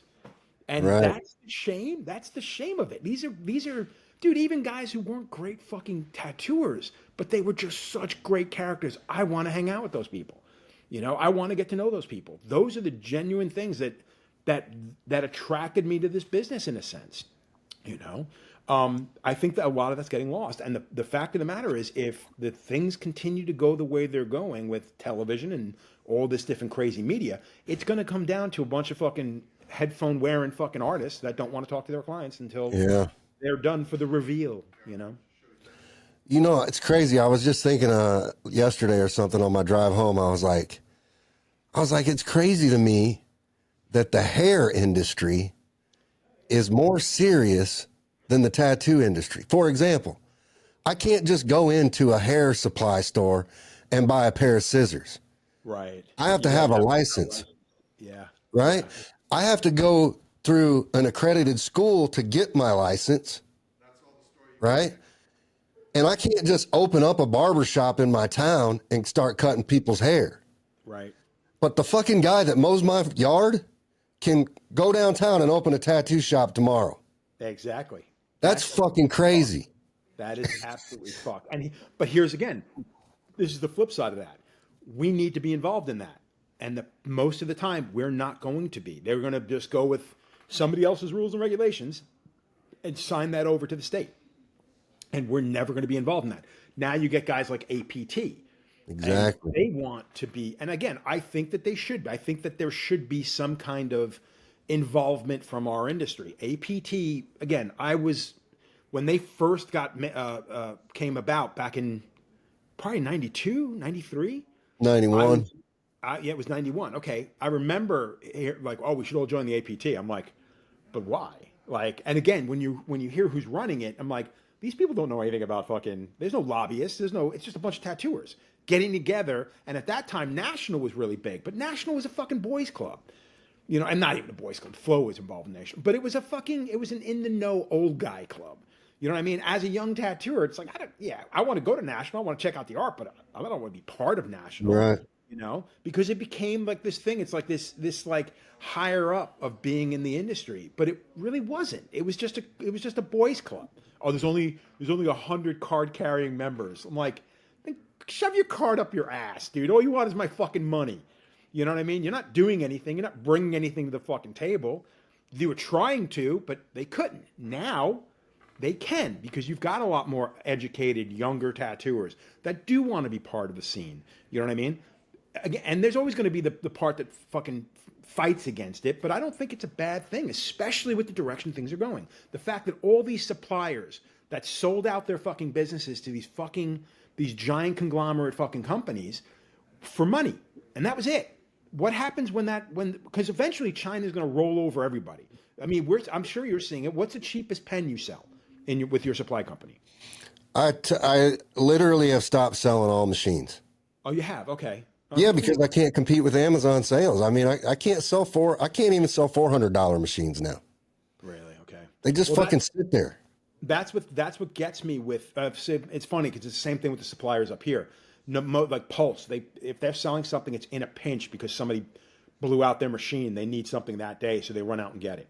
You know what I mean? Otherwise, they're just going to go on fucking Amazon and buy the machines. You know what I mean? Yeah, I mean, we have some machines left, some Inkjectas, some FK Irons machines, and then we have some cheaper model machines, but we're not buying any machines. Once they're gone, we're not carrying machines anymore. Because we can't. You're seeing more and more suppliers when they go to shows, they're carrying these cheap ass machines. They're always going to have the big ones because there is going to be a group of individuals that are going to either want to support or, well, Nico uses that one and this guy uses that one and this guy uses that one, so I'm going to buy that machine. So you're always going to have that, but I think that group of individuals has shrunk a lot. And so you wonder how much what these conglomerates can do to continue to make that same bottom line that they need to make, because they dumped a shit ton of money into this business. So how are they going to get it back? And that's what gets scary. Is like, so what's their next fucking move? Now, I mean, their next move could just literally be selling it off and letting us float out into the oceans. Good luck. But it is a weird thing. And having everything decided for us by a bunch of people that don't tattoo and only care about the bottom line, I don't want to be part of that. Fuck that. Yeah, it's crazy. I mean, I'm a pretty transparent person. You know, I feel like I'm probably one of the most transparent people out here in the industry from a manufacturing standpoint anyway, you know, like probably more than I should be to my detriment sometimes. But, you know, we talk about like, I think these tariffs are going to expose a shit ton of hidden secrets. I read what you said, man, and I agree with that. And I love the fact that you actually said it. You know, like Well, you know, American-made products. it's good. It's true, and I'm not just talking about tattooing. I'm talking about every fucking day things that we use. Like fucking 80% of the shit in our house comes from China. You don't even realize it. Yep, dude. Fucking Amazon. Amazon must be sweating it, dude, because everything they sell is from China. Well, not everything, obviously, but a good chunk of it is, and it's going to come down to where you're going to start looking at Temu and being like, well, their prices haven't gone up. Their prices have always been down. So fuck it. I'm going to go with Temu now. You know. Well, you know what though? I get it's a very tricky position to be in because I really try to understand things, but anything to do with politics is just not meant for the average man to understand any fucking way. So. Because it's not about us, dude. It's about corporations and it's about motherfuckers who have already got who've got it all, and they're never going to leave. They need to put a fucking fire on. I don't want to turn this political, but fires need to be lit under their asses because they should have a certain time in order to do something for us. If they can't, fuck off. Let's move on to the next guy. And that's not going to be the case because everything in this world is going corporate. Everything is going to go cashless. Everything is just crazy. And where does that leave us as tattooers, especially because we do, dude, I do more business now through credit card and fucking nobody does cash anymore. You know what I mean? So, I'll pull my skirt up here, but the fact of the matter is everything's on the board now. You don't get to hide shit no more. You don't get to run out and buy fucking stuff with cash anymore because it just doesn't exist. Right. You know, you have to be legit. You have to fucking keep things above board. And there's a lot of tattooers that when they come in, you tell them the way it is. They're like, well, I don't want to do that. I was like, well, then fucking jog on, dude. I don't know what to tell you. This is the way it runs now. I have no choice. So, we're going to, Jimmy, well, a couple of guys, we're going to do Thursday night, we're doing an Instagram live thing on Not For Nothing. And we're going to talk about guest spots and how dramatically guest spots have changed. And especially in my shop, because when guests came in, I used to let them keep 100%. I treated people the way I was treated when I'd gone away. I can't do that anymore. And it kills me. It absolutely kills me. Every time somebody asks me about a guest spot, it starts with an apology. And I have to say, here's how we do things now. And some of the people are really cool because they just want to work in the shop. They want to be in a cool place. And other people are just like, cool, I'll look for the next shop. Cool, good for you. I don't know what to tell you, man. This is the way it is now. You know? Yeah. So. Yeah, I don't know. The industry's going to be, well, if these tariffs stick the way, I mean, because shit, they're at 145% now. Dude, the fact of the matter, this motherfucker's going to roll back again. It's so fucking ignorant. Like, my wife gets mad at me because I watch YouTube and I watch a bunch of different, news channels and stuff like that. It's just so insane. You know what I mean? And on top of that, you can't help but think it's like, all right, so a bunch of billionaires just got more billionaire-ish. You know what I mean? Like, nobody else made out on this. We haven't even started feeling the pinch yet. A lot of suppliers, what I've noticed, I've just read an email this morning where they're like, hey, listen, we're not going up on, when the tariffs come down, you can still get your stuff. We're doing a 10% discount now because we know things are tight. And when it comes down, we're going to keep our prices, the same. And it's nice to see this kind of stuff. I can't help but think it's to get rid of their fucking backstock. You know what I mean? We see a lot of car companies now. It's like, oh, we're doing a fucking, big fucking sale. It's like, yeah, because in 2 months, nobody's going to be able to afford the fucking car. So sell it now. Yeah. Yeah. So I can't help but think the tattoo industry is going to go the same way. It's going to be the same bullshit. Like, yeah, man, got to get rid of this product now because once it's gone, like, we may not be able to replace it. Yeah, it's hard to tell. I mean, it's funny because somebody said, well, yeah, we'll start making our own needles again. But I'm like, that's great, but you realize that most of the components that you're using to make needles are also coming from China. Yeah, exactly. I was doing some research because I've been trying to find out if there are actually steel needles of any type being made in the United States, right? So I know for a fact there are because years ago when Paulo moved from Brazil, moved his family over to Florida many years ago, and they were trying to create a base of operation in Florida. And after a couple of years, it just didn't work out. He ended up moving back to Brazil. While he was here, though, they started talking to, it might be Johnson and Johnson. I might be mistaken on that, but they created a machine that actually makes sharps. One or two of those companies are in the States where they purchase these machines, and they do make sharps. So you can technically find people to do that. And that's why Paulo bought this machine like years ago, and now they're starting to use it in Brazil, where they're actually making all their own sharps and stuff. So I do know that you can, and it is possible. And I guarantee there's somebody. There was a company in Brazil, here in Connecticut called Industrial Strength, and they made a living because her dad piercing needles, piercing needles, right? Yes, but they were also making whatchamacallit needles, tattoo needles. Okay. But it's interesting because about 6 years and then it stopped. Yeah, it's interesting because my mother-in-law just retired from a company. I don't know the name of the company, but she was basically a sales rep for hypodermic syringe needles. Yeah. And so I asked her like a month or so ago, I was like, hey, that company you retired from, where were you guys sourcing all your needles from? China? Yeah. I said, all of them came from China? And she goes, yeah, all of those needles come from China. And I was like, fuck, that's crazy. Nobody makes hypodermic needles in the United States. Like, again, dude, this is why you can't help but laugh about the fact that we're going to bring manufacturing back. It's like, you do realize it left here because we couldn't afford it. You know what I mean? Yeah. Like, you're not going to make it better. Like, it's the same reason why nobody builds, like what you're saying before about you're going to pull the rug back on it, pull the covers off everybody, because you're going to find out that I'm not going to name names of anybody, but none of their machines are made here. They're all maybe manufactured, like put together here. They're assembled here, but they're all coming from over there.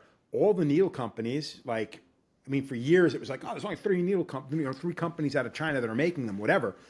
It's all the same stuff. So yeah, we're going to start realizing things are changing, because the fact is there's no other way to get this shit where it's reasonable. I remember talking to Bez many years ago in the UK, and he had ego tattoo machines. Yeah, I remember. He was heavily involved with China.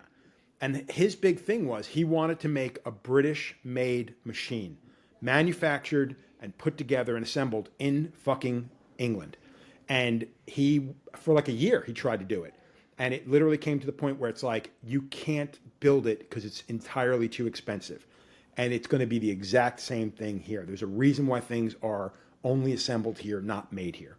Because the infrastructure's not here for it. I mean, you can CNC bodies for machines and stuff like that. I'm sure that stuff is being done here, but most everything else is coming from over there. Yeah. Yeah. It's crazy because, I think you'll see a lot of American businesses leave the United States. Actually, that's what will happen.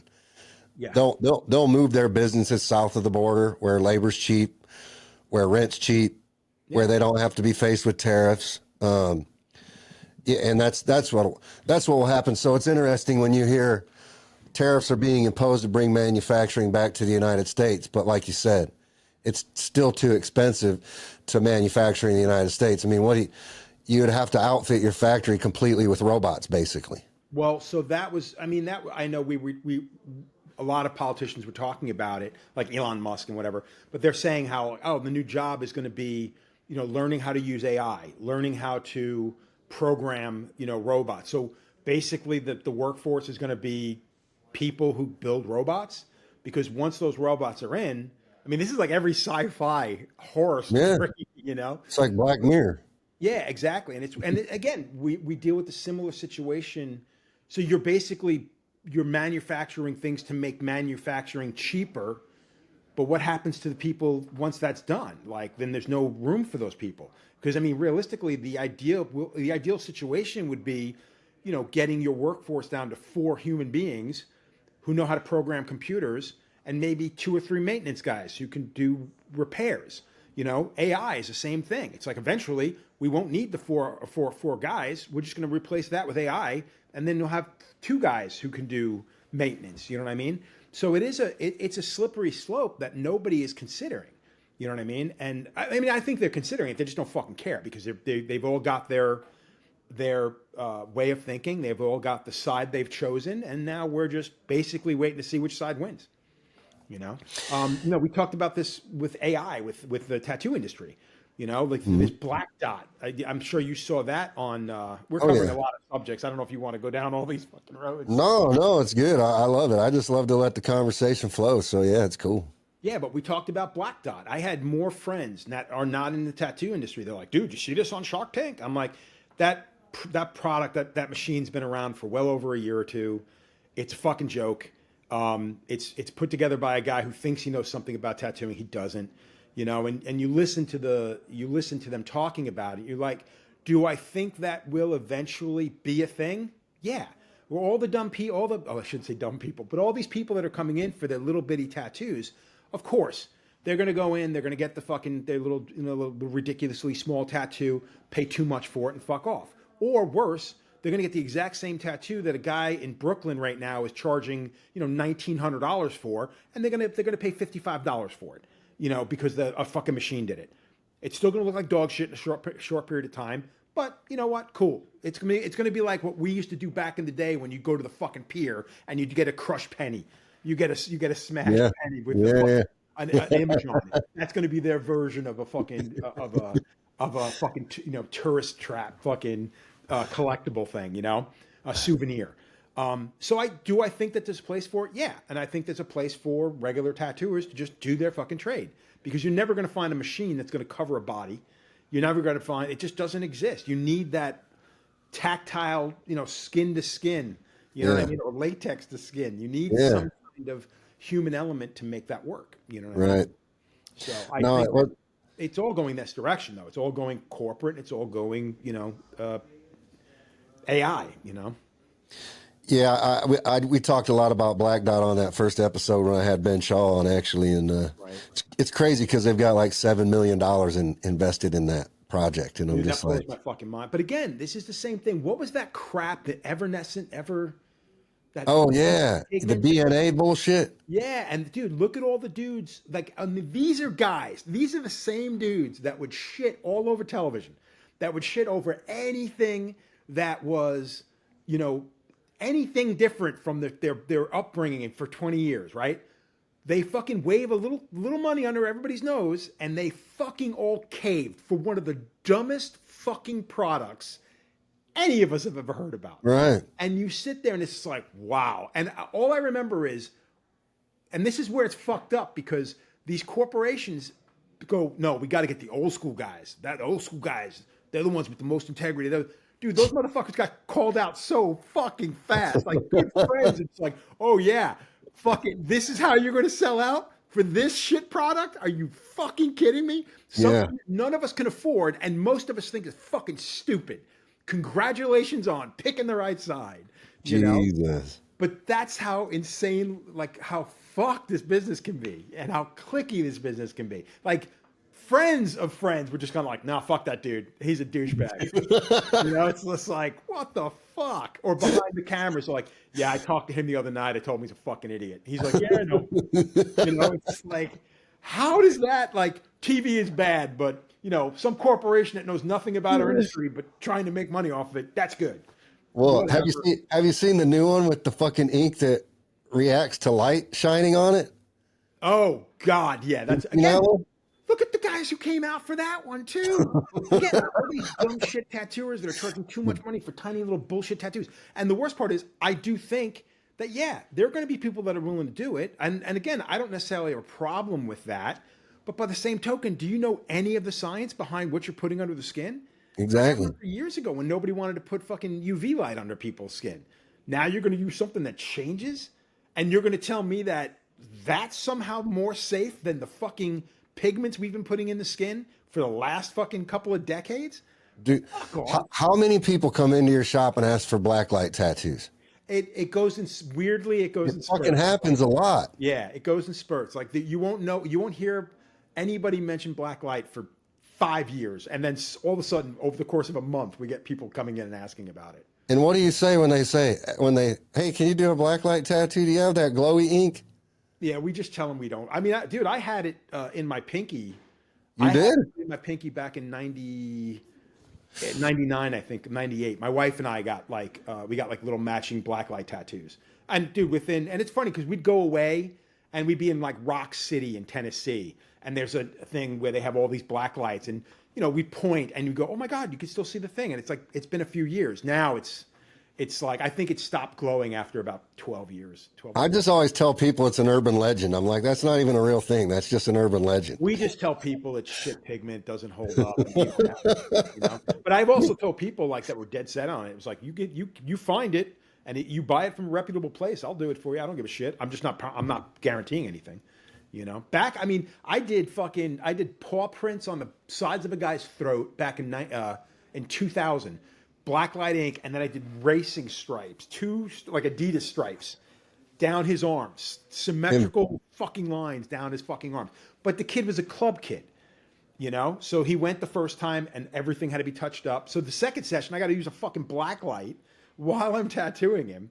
So I can't say I've never done it. It's just not. It doesn't look good. You know what I mean?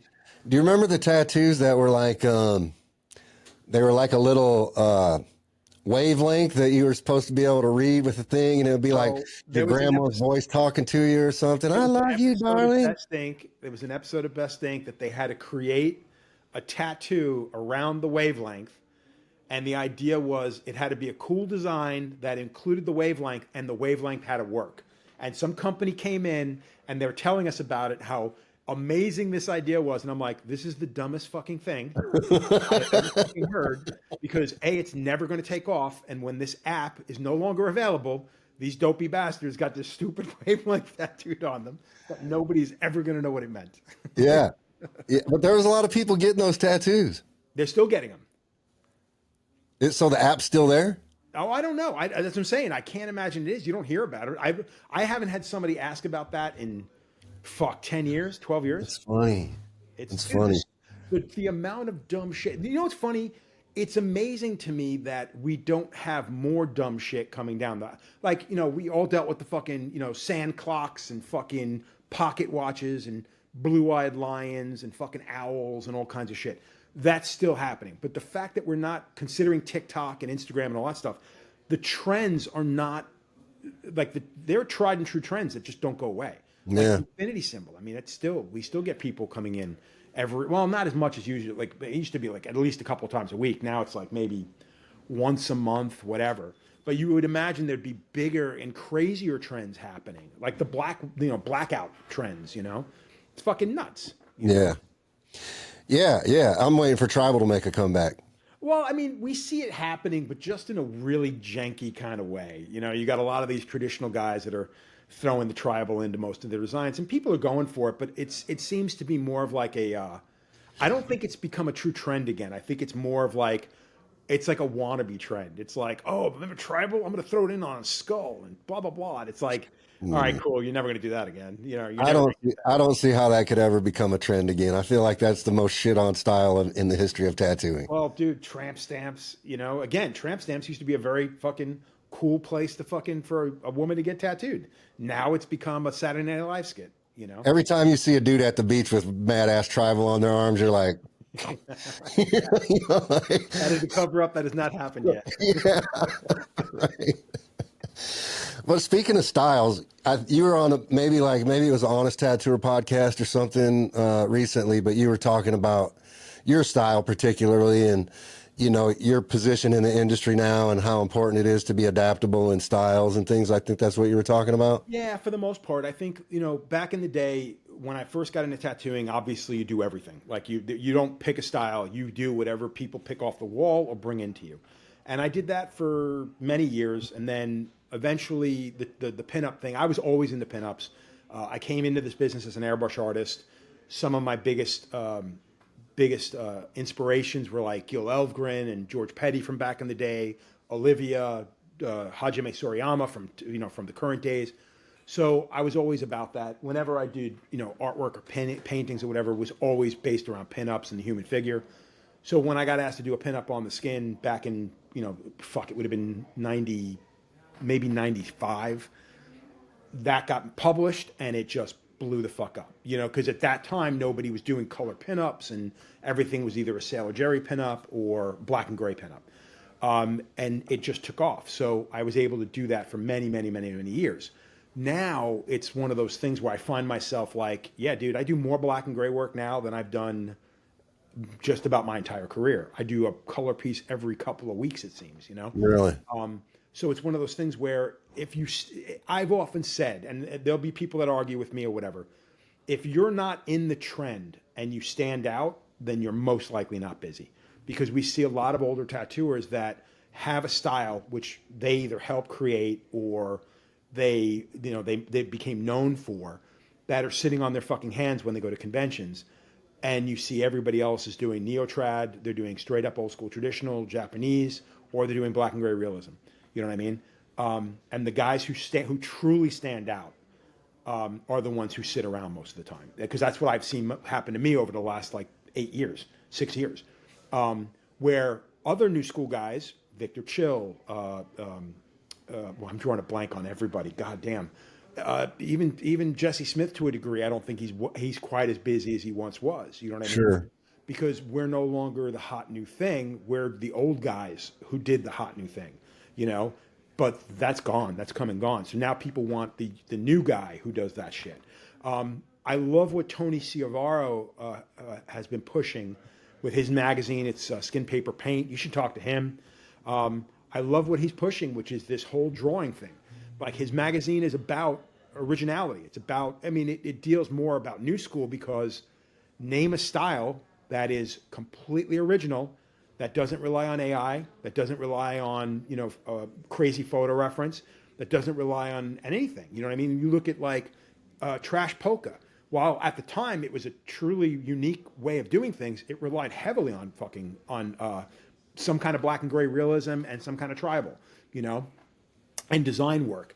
When you look at any kind of black and gray realism, relies heavily, unless it's like some of the darker art, it kind of relies on some kind of photorealism, color realism, all this fucking AI generated realism that we see, floral realism.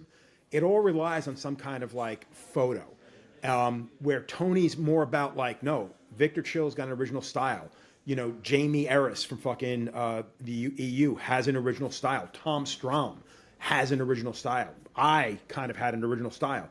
Jimmy Litwalk. All these artists bring themselves to the thing. So it's harder now because now that person not only has to find you, but they also have to be intrigued and love what you do in order to get it, Right. as opposed to coming in with their phone going, I want this, Yeah, but do you feel like it's interesting because it kind of circles back around to the black dot thing? Did you watch that episode of Shark Tank at all? I only saw the bit that was kind of floating around, and I love the fact that the one shark starts talking about how much money he spent on the fucking tattoo. And we all know who the artist is, and we all know that a good chunk of that guy's stuff is dog shit.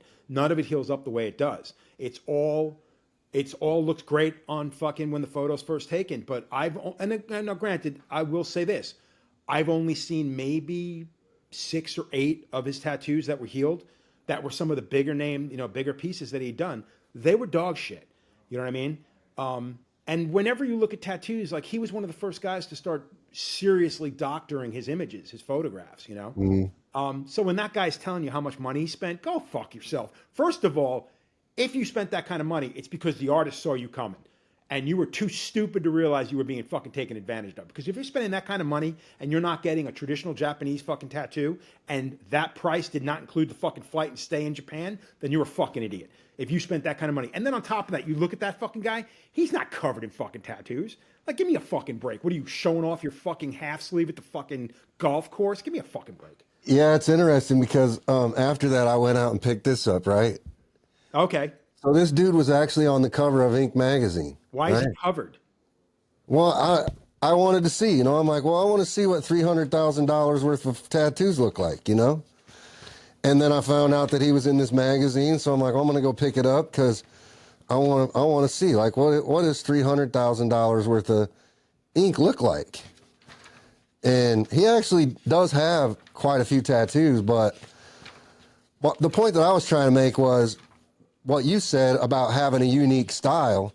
Do you think having a unique style actually allows you to set the bar higher when it comes to the prices you charge for your tattoos? That's a tough one because right now, I don't think it does because I don't think we're not in as much demand as individuals. Like, so perfect example, when I look at color realism, or you look at like this this floral realism, how many artists do you know that do that kind of work now? Okay. The best part about that is how many of those artists now that set the bar back then and was like, I got to go to Phil Garcia because he does the best color, floral pieces. I want to go to Nico Hurtado because Nico does the best portraits. Okay. I need to go to this person because they do the best of that. How many of those fucking people exist now? Okay. Those were guys who set the bar back then. Okay. Because they stood out back then. Do they stand out now? Fuck no, dude. Especially because now most everybody's getting all their reference from fucking AI. And not for nothing, AI is just copying some other thing. So you got the same. I mean, you look at AI and you go, okay, I can't tell. It all looks the same. And I shouldn't say that. A lot of it looks the same. When you go on fucking Instagram and you look up Godhead, you could have 90 fucking different people who created some kind of fucking Zeus, and they all pretty much look the fucking same. And we're seeing that with a lot of the art that's being produced by a lot of these people. So while one person at one time stood out, and I'm purposely not mentioning names because I do not want to be burning bridges. No, yeah, I get it. At one time, and the people I did mention they set the fucking bar. There's no ifs, ands, or buts about it. But Nico and I said the same thing. What made Nico stand out was you could tell it was a Nico Hurtado piece. You look at most color portraits today, you can't tell who fucking did what. Right. There's definitely differences in quality. There's definitely differences in how well it holds up over time. But the fact of the matter is, one very rarely looks different than another. You know what I mean? And when you can do something where you stand out as an individual, then all of a sudden it goes, well, do I want it to look like that? Or do I want it to look just like the other 9 that I've seen? You know what I mean? Yeah. Well, Phil's a good example. I like that you use Phil and his roses, right? Like I don't know.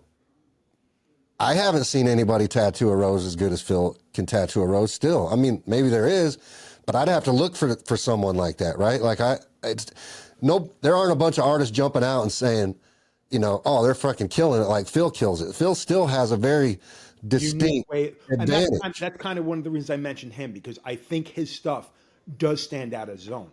But how many other color realism people that you see being done, doing it, they all look kind of the same. They all have these really crazy, unrealistic fucking light sources and whatnot. We're seeing more and more of that, especially coming out of like the EU. A lot of these like different French artists are doing stuff. And another good way of putting this is, let's look at like, say, Eastern Europe versus the rest of Europe. When you look at stuff coming out of Poland, when you look at stuff coming out of out of Russia, and all those Eastern European countries, those motherfuckers stand out. There's a guy named Turyansky. I can't remember his first name. It's something Turyansky. He lived here in Connecticut, in Massachusetts for quite a few years. Tremendous fucking artist. Does Japanese, but everything's got kind of this like Eastern European fantasy flair to it. His stuff is fucking amazing. It's all drawn by him. It's all out of his fucking head. A lot of the Europeans you're seeing, they're following this classic art style, where a lot of the people you see in the rest of Europe and in the States here is basically taking a classic art style that was hodgepodge together with AI, and it all kind of has the same generic look to it. Mm-hmm. And don't get me wrong, having said that, there's other people that stand out as their own. I'm not saying it's all the same, obviously, but there are people that stand out, and there are people that are just filling in the role of doing that particular tattoo. Yeah, I get it. That's what my point was. It's like, no one, what do you think that episode on Shark Tank did, right? So a bunch of millions of people watched that episode, right? And somebody said, Damon said, oh yeah, I paid my artist $70,000 for this tattoo, this portrait of my daughter, or whatever the tattoo was. I don't even remember. But millions of people heard that, right? Well, one of two things happened, and both things probably happened. Some people are like, fuck, what the fuck? I'm not paying $70,000 for a tattoo. And then on the flip side of that, Arlo's books probably fucking started going off the hook. You know what I mean? People probably there's always going to be some slamming his DMs. You know what I mean? There's always going to be some dumbass out there. My biggest issue with this has always been when Bang Bang pulled it the first time back in the day when he opened up his shop in New York and he fucking tattooed Rihanna, some other fucking dumbass. Did a horrible fucking bullshit tattoo on her and then was bragging about how it cost $2,500 to do a tattoo this fucking big. And then the next guy goes and does it. My whole thing is, hey man, if you found somebody dumb enough to pay that price, by all means, fucking charge it, man. I'm not going to say you shouldn't charge what you want to charge. But do me a fucking favor. Do the rest of us a fucking favor. Keep it under your fucking hat. Because all you did was allow your hustle, and this is what goes right back to what I said before. When the hustle becomes the norm, that's when we're fucked. And that's exactly what we're seeing. Because you live in Brooklyn, you get to charge fucking $2,500 day rates, and you still suck as a tattooer, go fuck yourself. Because you're in the 5 boroughs? No, that's not right. I'm sorry, that's not right. You can go to any other shop and get that tattoo for $125. But because you're too stupid to get off, because you're too stupid to get off the train in Brooklyn, you pay $2,500. Come on.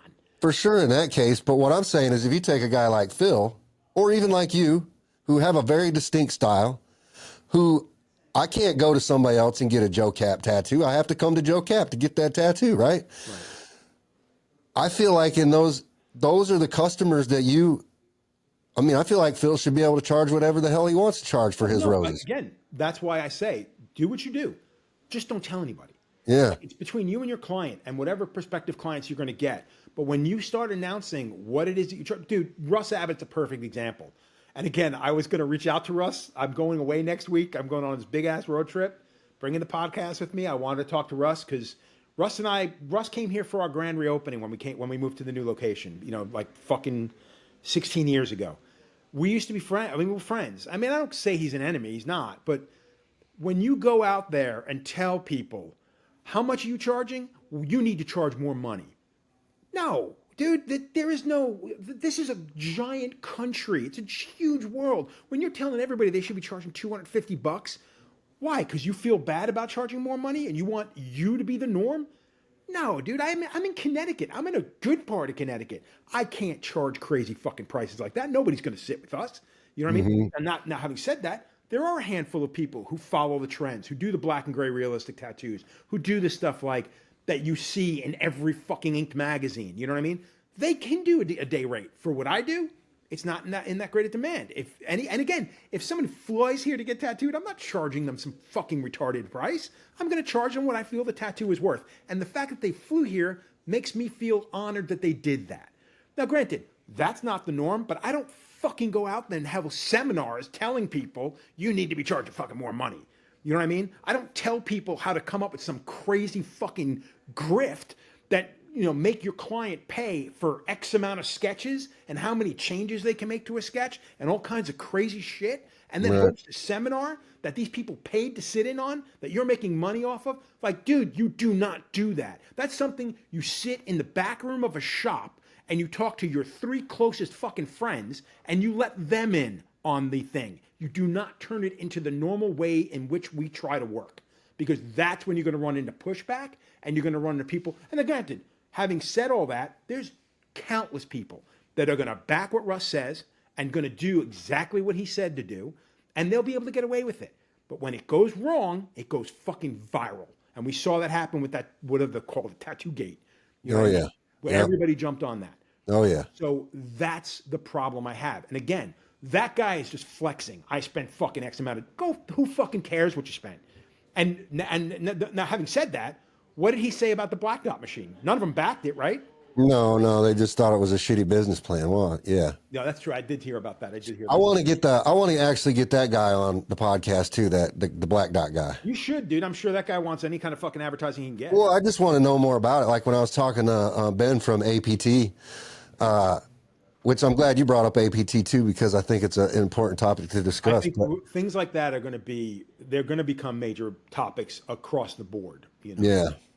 Yeah, I actually joined the APT 2 years ago. I'm the state rep for Indiana now, so I'm actually enjoying that role. It's good. I think the APT is trying to do a lot of things. We actually have a call tomorrow. I actually initiated trying to bring tattoo insurance and health benefits into the tattoo industry through the APT, right? Like, oh, okay. I went to the APT and I was like, hey, one thing that the industry is really lacking is healthcare and insurance and retirement plans and benefits for shop owners and their families. And I was like, if the APT's got a big number of members, why don't we leverage that?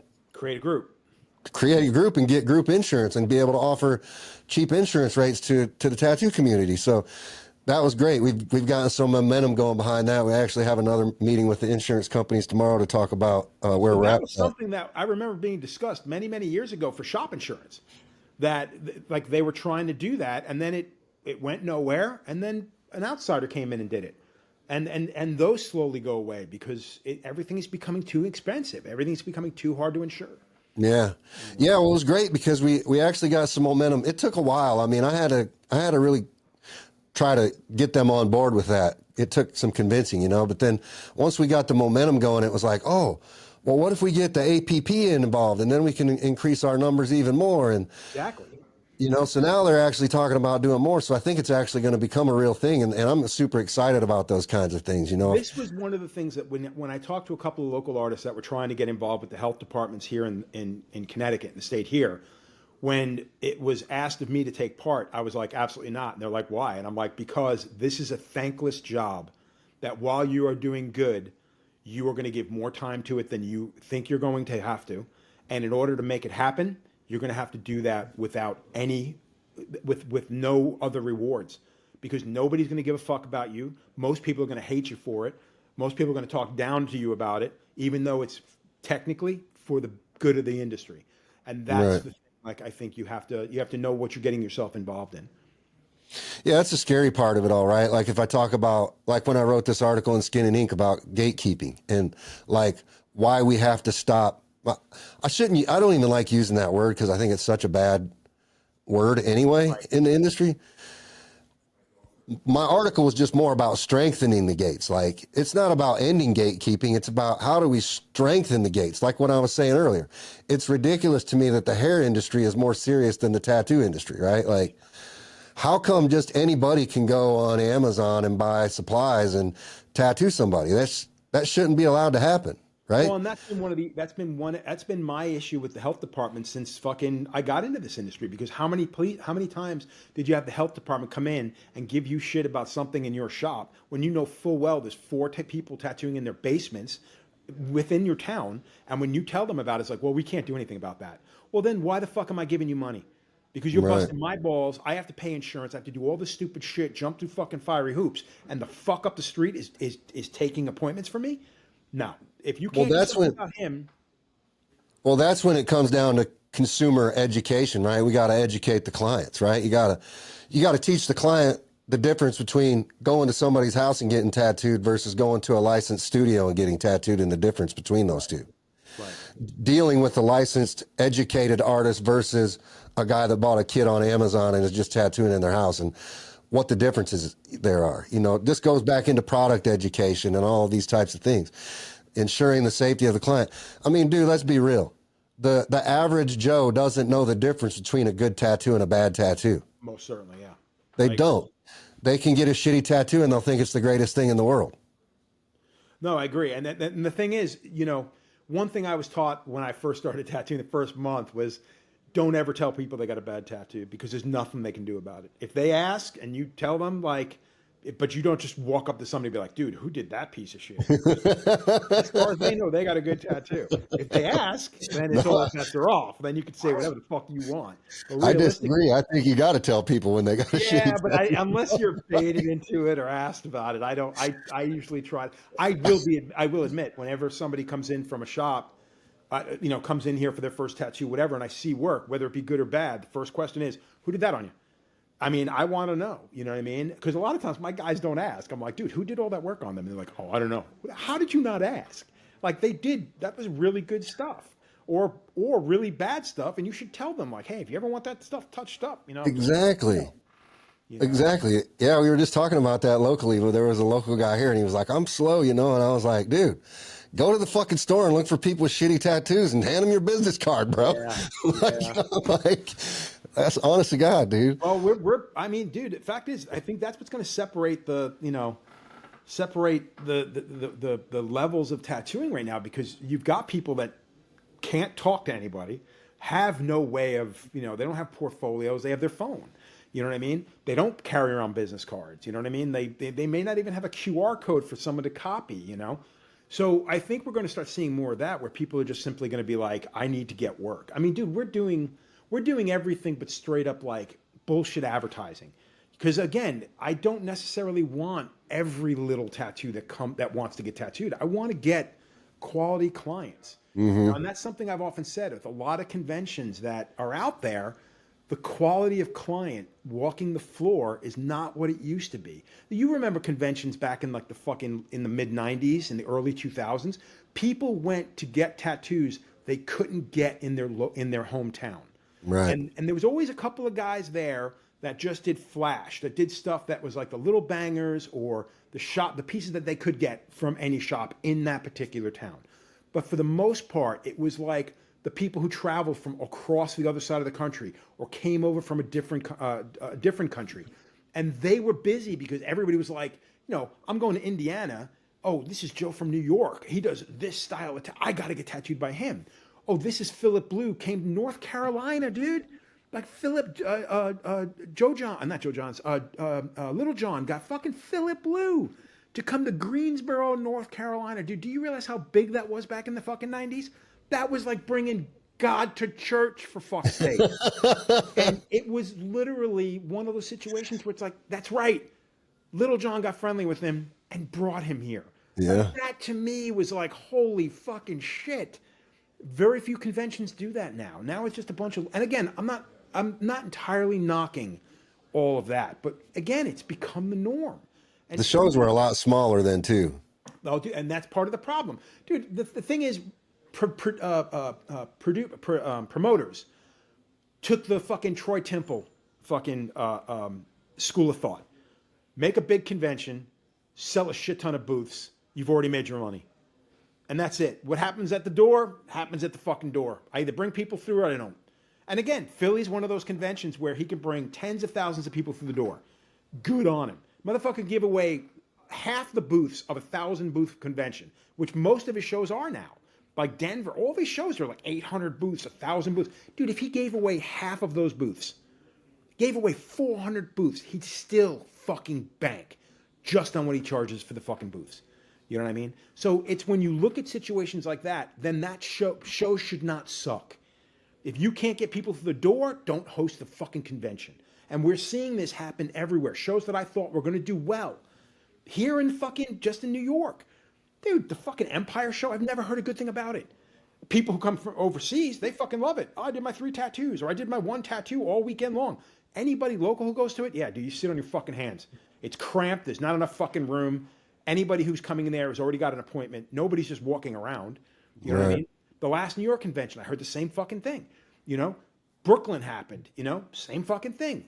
People come in to get their tattoos. And you would imagine that some of these tattooers, these people from France, these people from Italy, you would think that they would bring people from all over the country to come and see them, watch them work. And they don't. They bring in 3 clients that they're going to tattoo over the course of the weekend. And you sit there and go, okay, that was a waste. Yeah. What did you do? How many promoters do we see reliant strictly on the artists that are coming to the convention? They do no other outside the advertising. Their Instagrams are pathetic. All they're doing is reposting what other people are posting. Like, I will give Derb that. Derb pushes the fuck out of Hell City. He pushes the fuck out of Hell City. To me, Hell City is still one of the top conventions in the country. Yeah, 100%.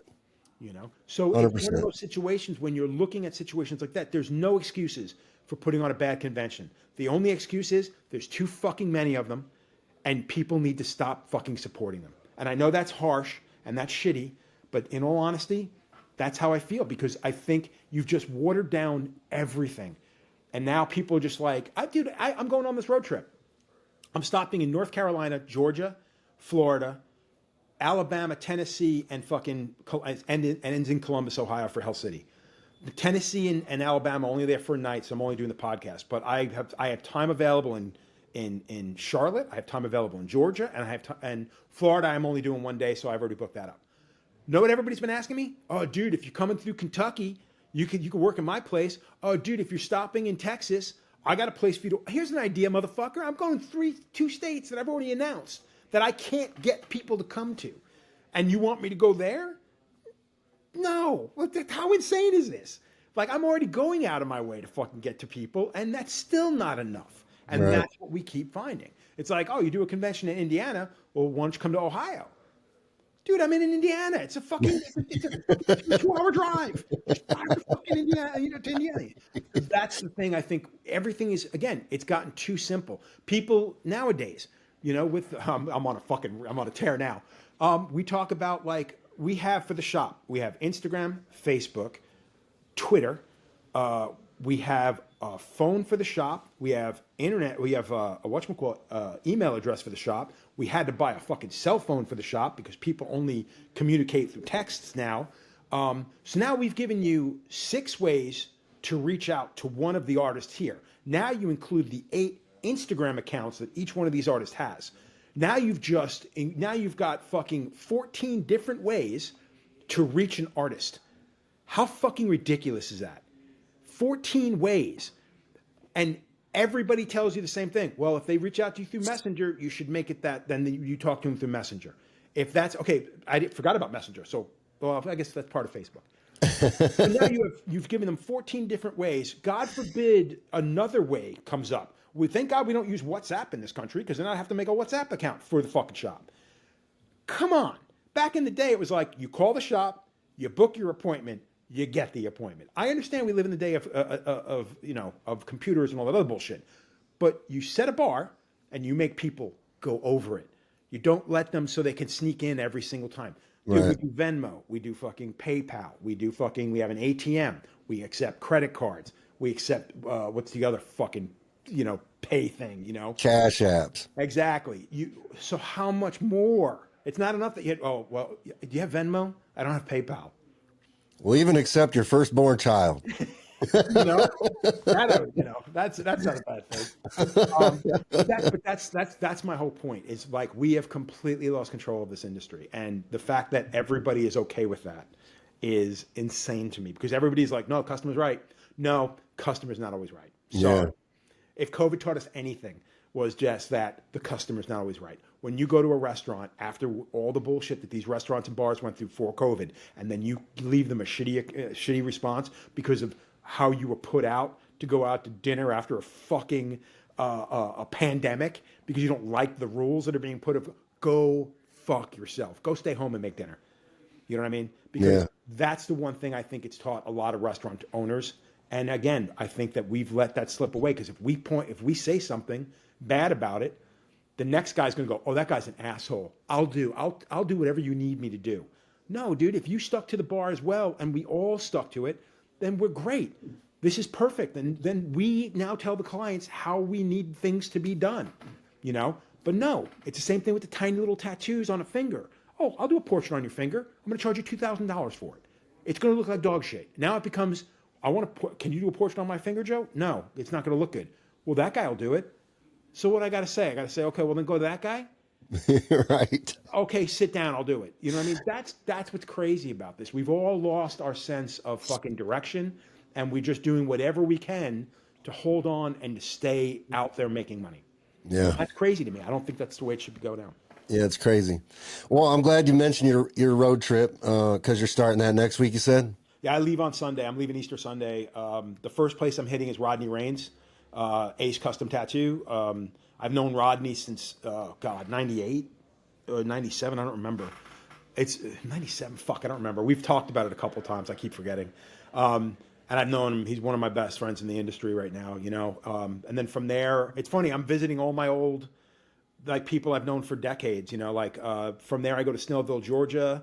I hit Dave Attinito's shop in down there called Good Clean Fun. I've known Dave since my second year tattooing. We worked together for about 2 years, and I've done guest spots at his shops over the years.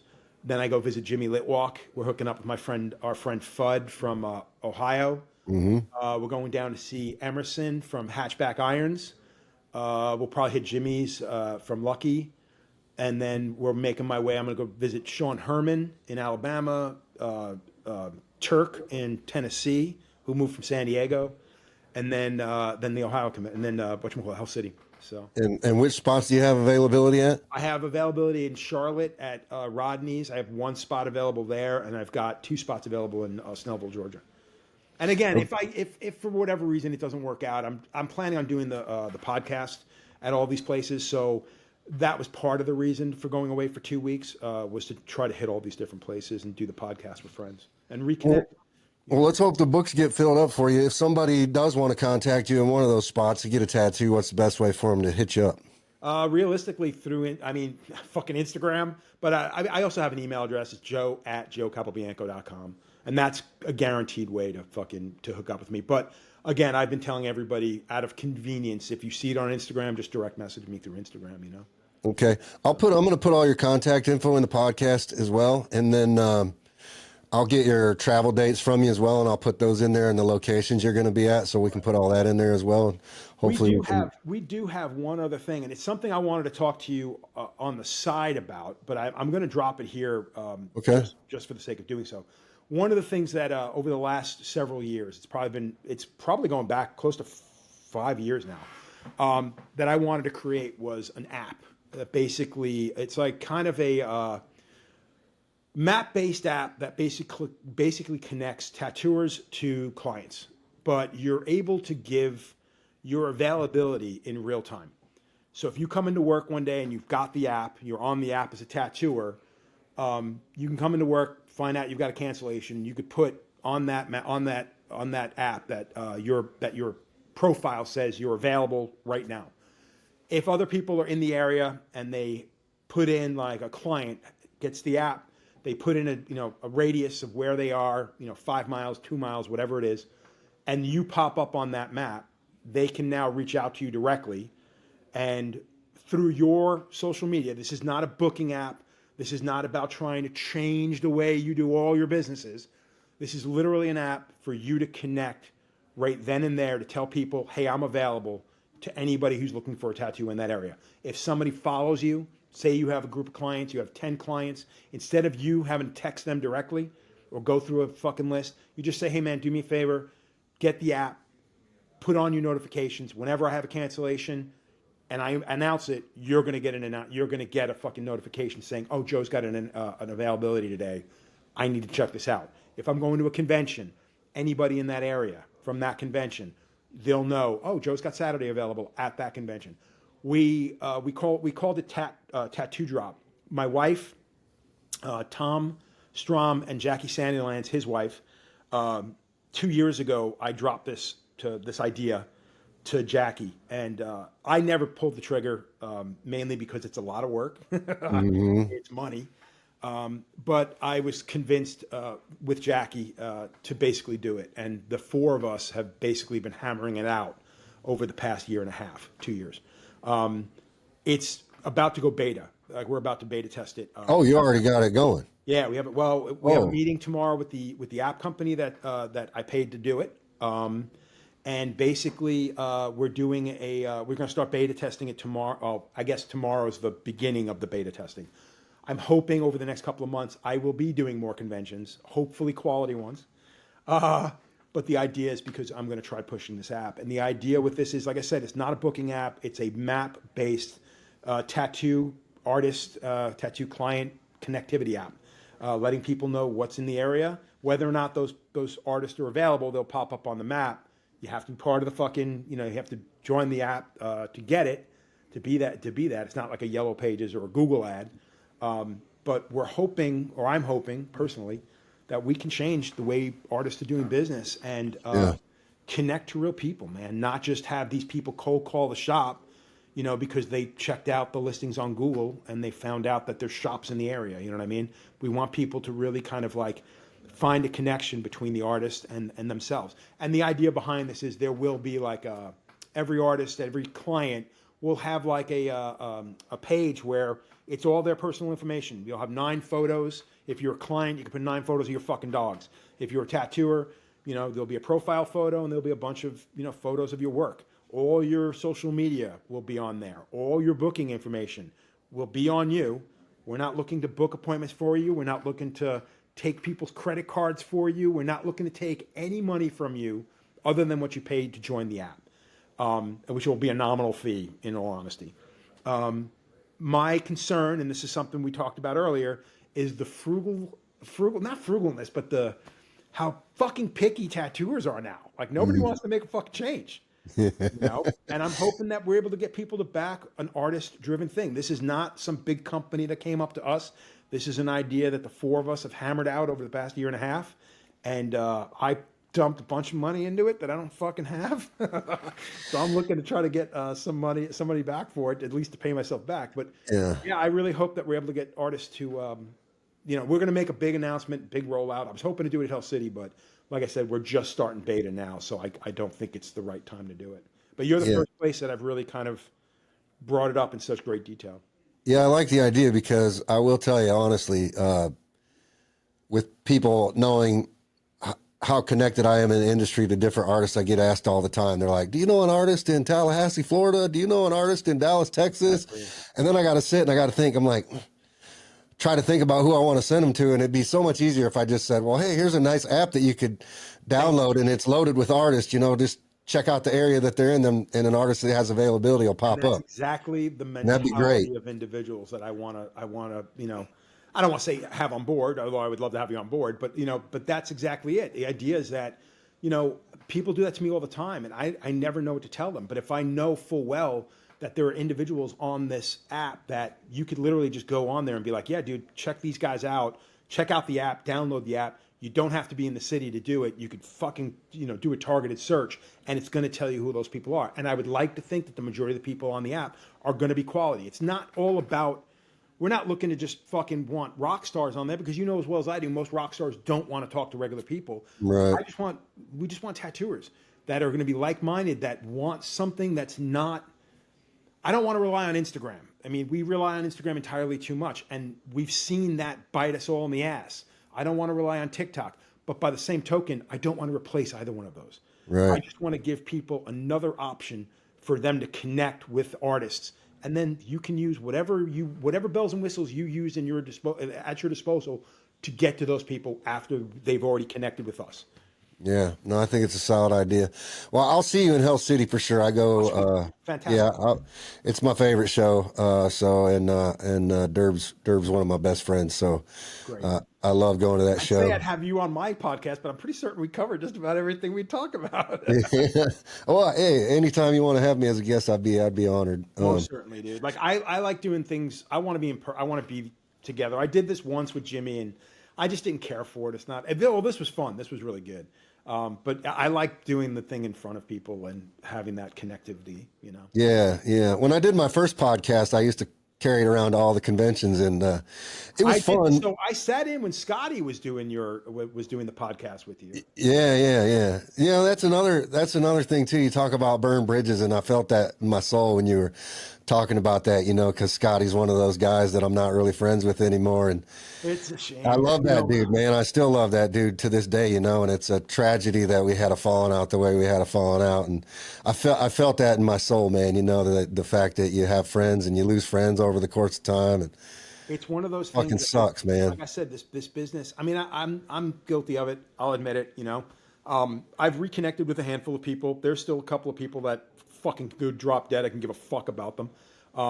And that will probably never change, but the fact of the matter is, there's a lot of that in this business, man. And a lot of it is just because people don't talk, Well, it sucks that business comes in between people like that, because Scotty's a good fucking dude. I love that guy, man. Like, he's such a good fucking guy. I mean, as well as I do, the second a business enters the equation, it becomes an issue. I mean, when we moved locations, we were together for 6 years, 3 partners.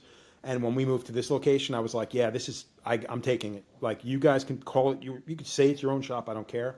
But the fact of the matter is, there's got to be a fucking captain on the ship, because I can't rely on partners. It's going to become a problem. It was becoming a problem, and I was swallowing a lot of shit in order to not rock the boat, Yeah.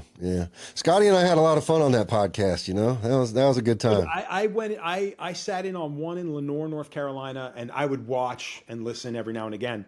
But and then it was a fun time. And Scotty's a real dude, man. Like, he's he has a different perspective on the business. Like, we had him on my podcast like shortly after I started doing it, and it was a blast. And I've known Scotty for a long time, and it's like, it was nice to have.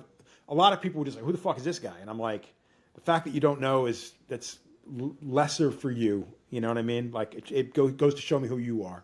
You know, and there's a lot of that in this business. We see that all the time. People don't know anybody because they're so in their own little world that they don't care about anything that came before or is happening right now. And that's something I don't want to find myself in. I want to get to know everybody and still connect with people. That's why I started my podcast, you know. Yeah, I think you're doing great with yours too. What's the name of your podcast, just in case somebody wants to check it out? It's Not For Nothing, NotFernuthin. So, and it's on YouTube. I need to start getting stuff on Spotify and stuff. I started putting some stuff up on just audio stuff, but I've just been a real flake about it. Use Podbean. The reason why I like an old Podbean account for the shop from like 16 years ago. We did one. Yeah, it's so super easy. I love this Riverside app that I'm using to do the podcast because it's great. I just hit the record button, and once I go process the video, speaking of AI, I mean, it's great because it's integrated into the tool. So it'll automatically generate 30 to 60 second sound bites for me and little clips that I can put on Instagram and social. Yeah. I don't have to do any of that. I mean, it's just so streamlined and easy, you know? I've used that for this. I've used Riverside once before. I've tried a couple of different AI things to help with with my podcast. It's just that I'm a fucking spaz when it comes to this stuff, dude. I'm still trying to figure it out. It's been a year. It's literally last month was a year, and it's driving me crazy still. You know, like I'm dreading this road trip because I did the California road trip, and it was guerrilla style, dude. Like I sat with Nico, I sat with London. I did one. I had Eric Inklin, Freddie Negretti, Dennis McPhail, Corey Miller, and myself. Oh my gosh. And I had one of Eric's friends helping me with the cameras and stuff, and it was great. But the quality is not amazing. Now I've got 5 cameras on 6 guys. It was nuts, but it was fun. I mean, it was definitely a lot of fun. But I think what I've noticed is a lot of people's biggest complaints are, it's like, oh, the quality's not amazing. And I'm like, yeah, it's because I'm not a fucking producer. If you want to hear real stories from real fucking people without all the hubbub. Like the video and subscribe so I can monetize it, and then I'll hire a producer. Thank you. Exactly. You want to see things get better? Back the bitch. Exactly. Well, Joe, man, it's been an honor, dude. I love you and respect you so much, man. And just thanks for taking time with me today, and good luck on your road trip, and I'll see you in Hell City, and we'll chop it up some more. Thank you, sir. I really appreciate the time, man. Thanks for asking. I'll see you at Hell City. All right, brother. Take care, man. Bye. Bye. That's a wrap for this episode of The Business of Tattooing. I appreciate you tuning in and being part of this journey to level up the industry one conversation at a time. If you found value in today's episode, do me a favor. Subscribe, leave a review, and share it with another artist who could use this knowledge. Got questions or topics you want me to cover? Hit me up on Instagram at NoFlashNinja or email me at rob@electrumsupply.com. And remember, tattooing is an art, but running a successful business is a skill. Keep pushing, keep learning, and I'll catch you next time on The Business of Tattooing.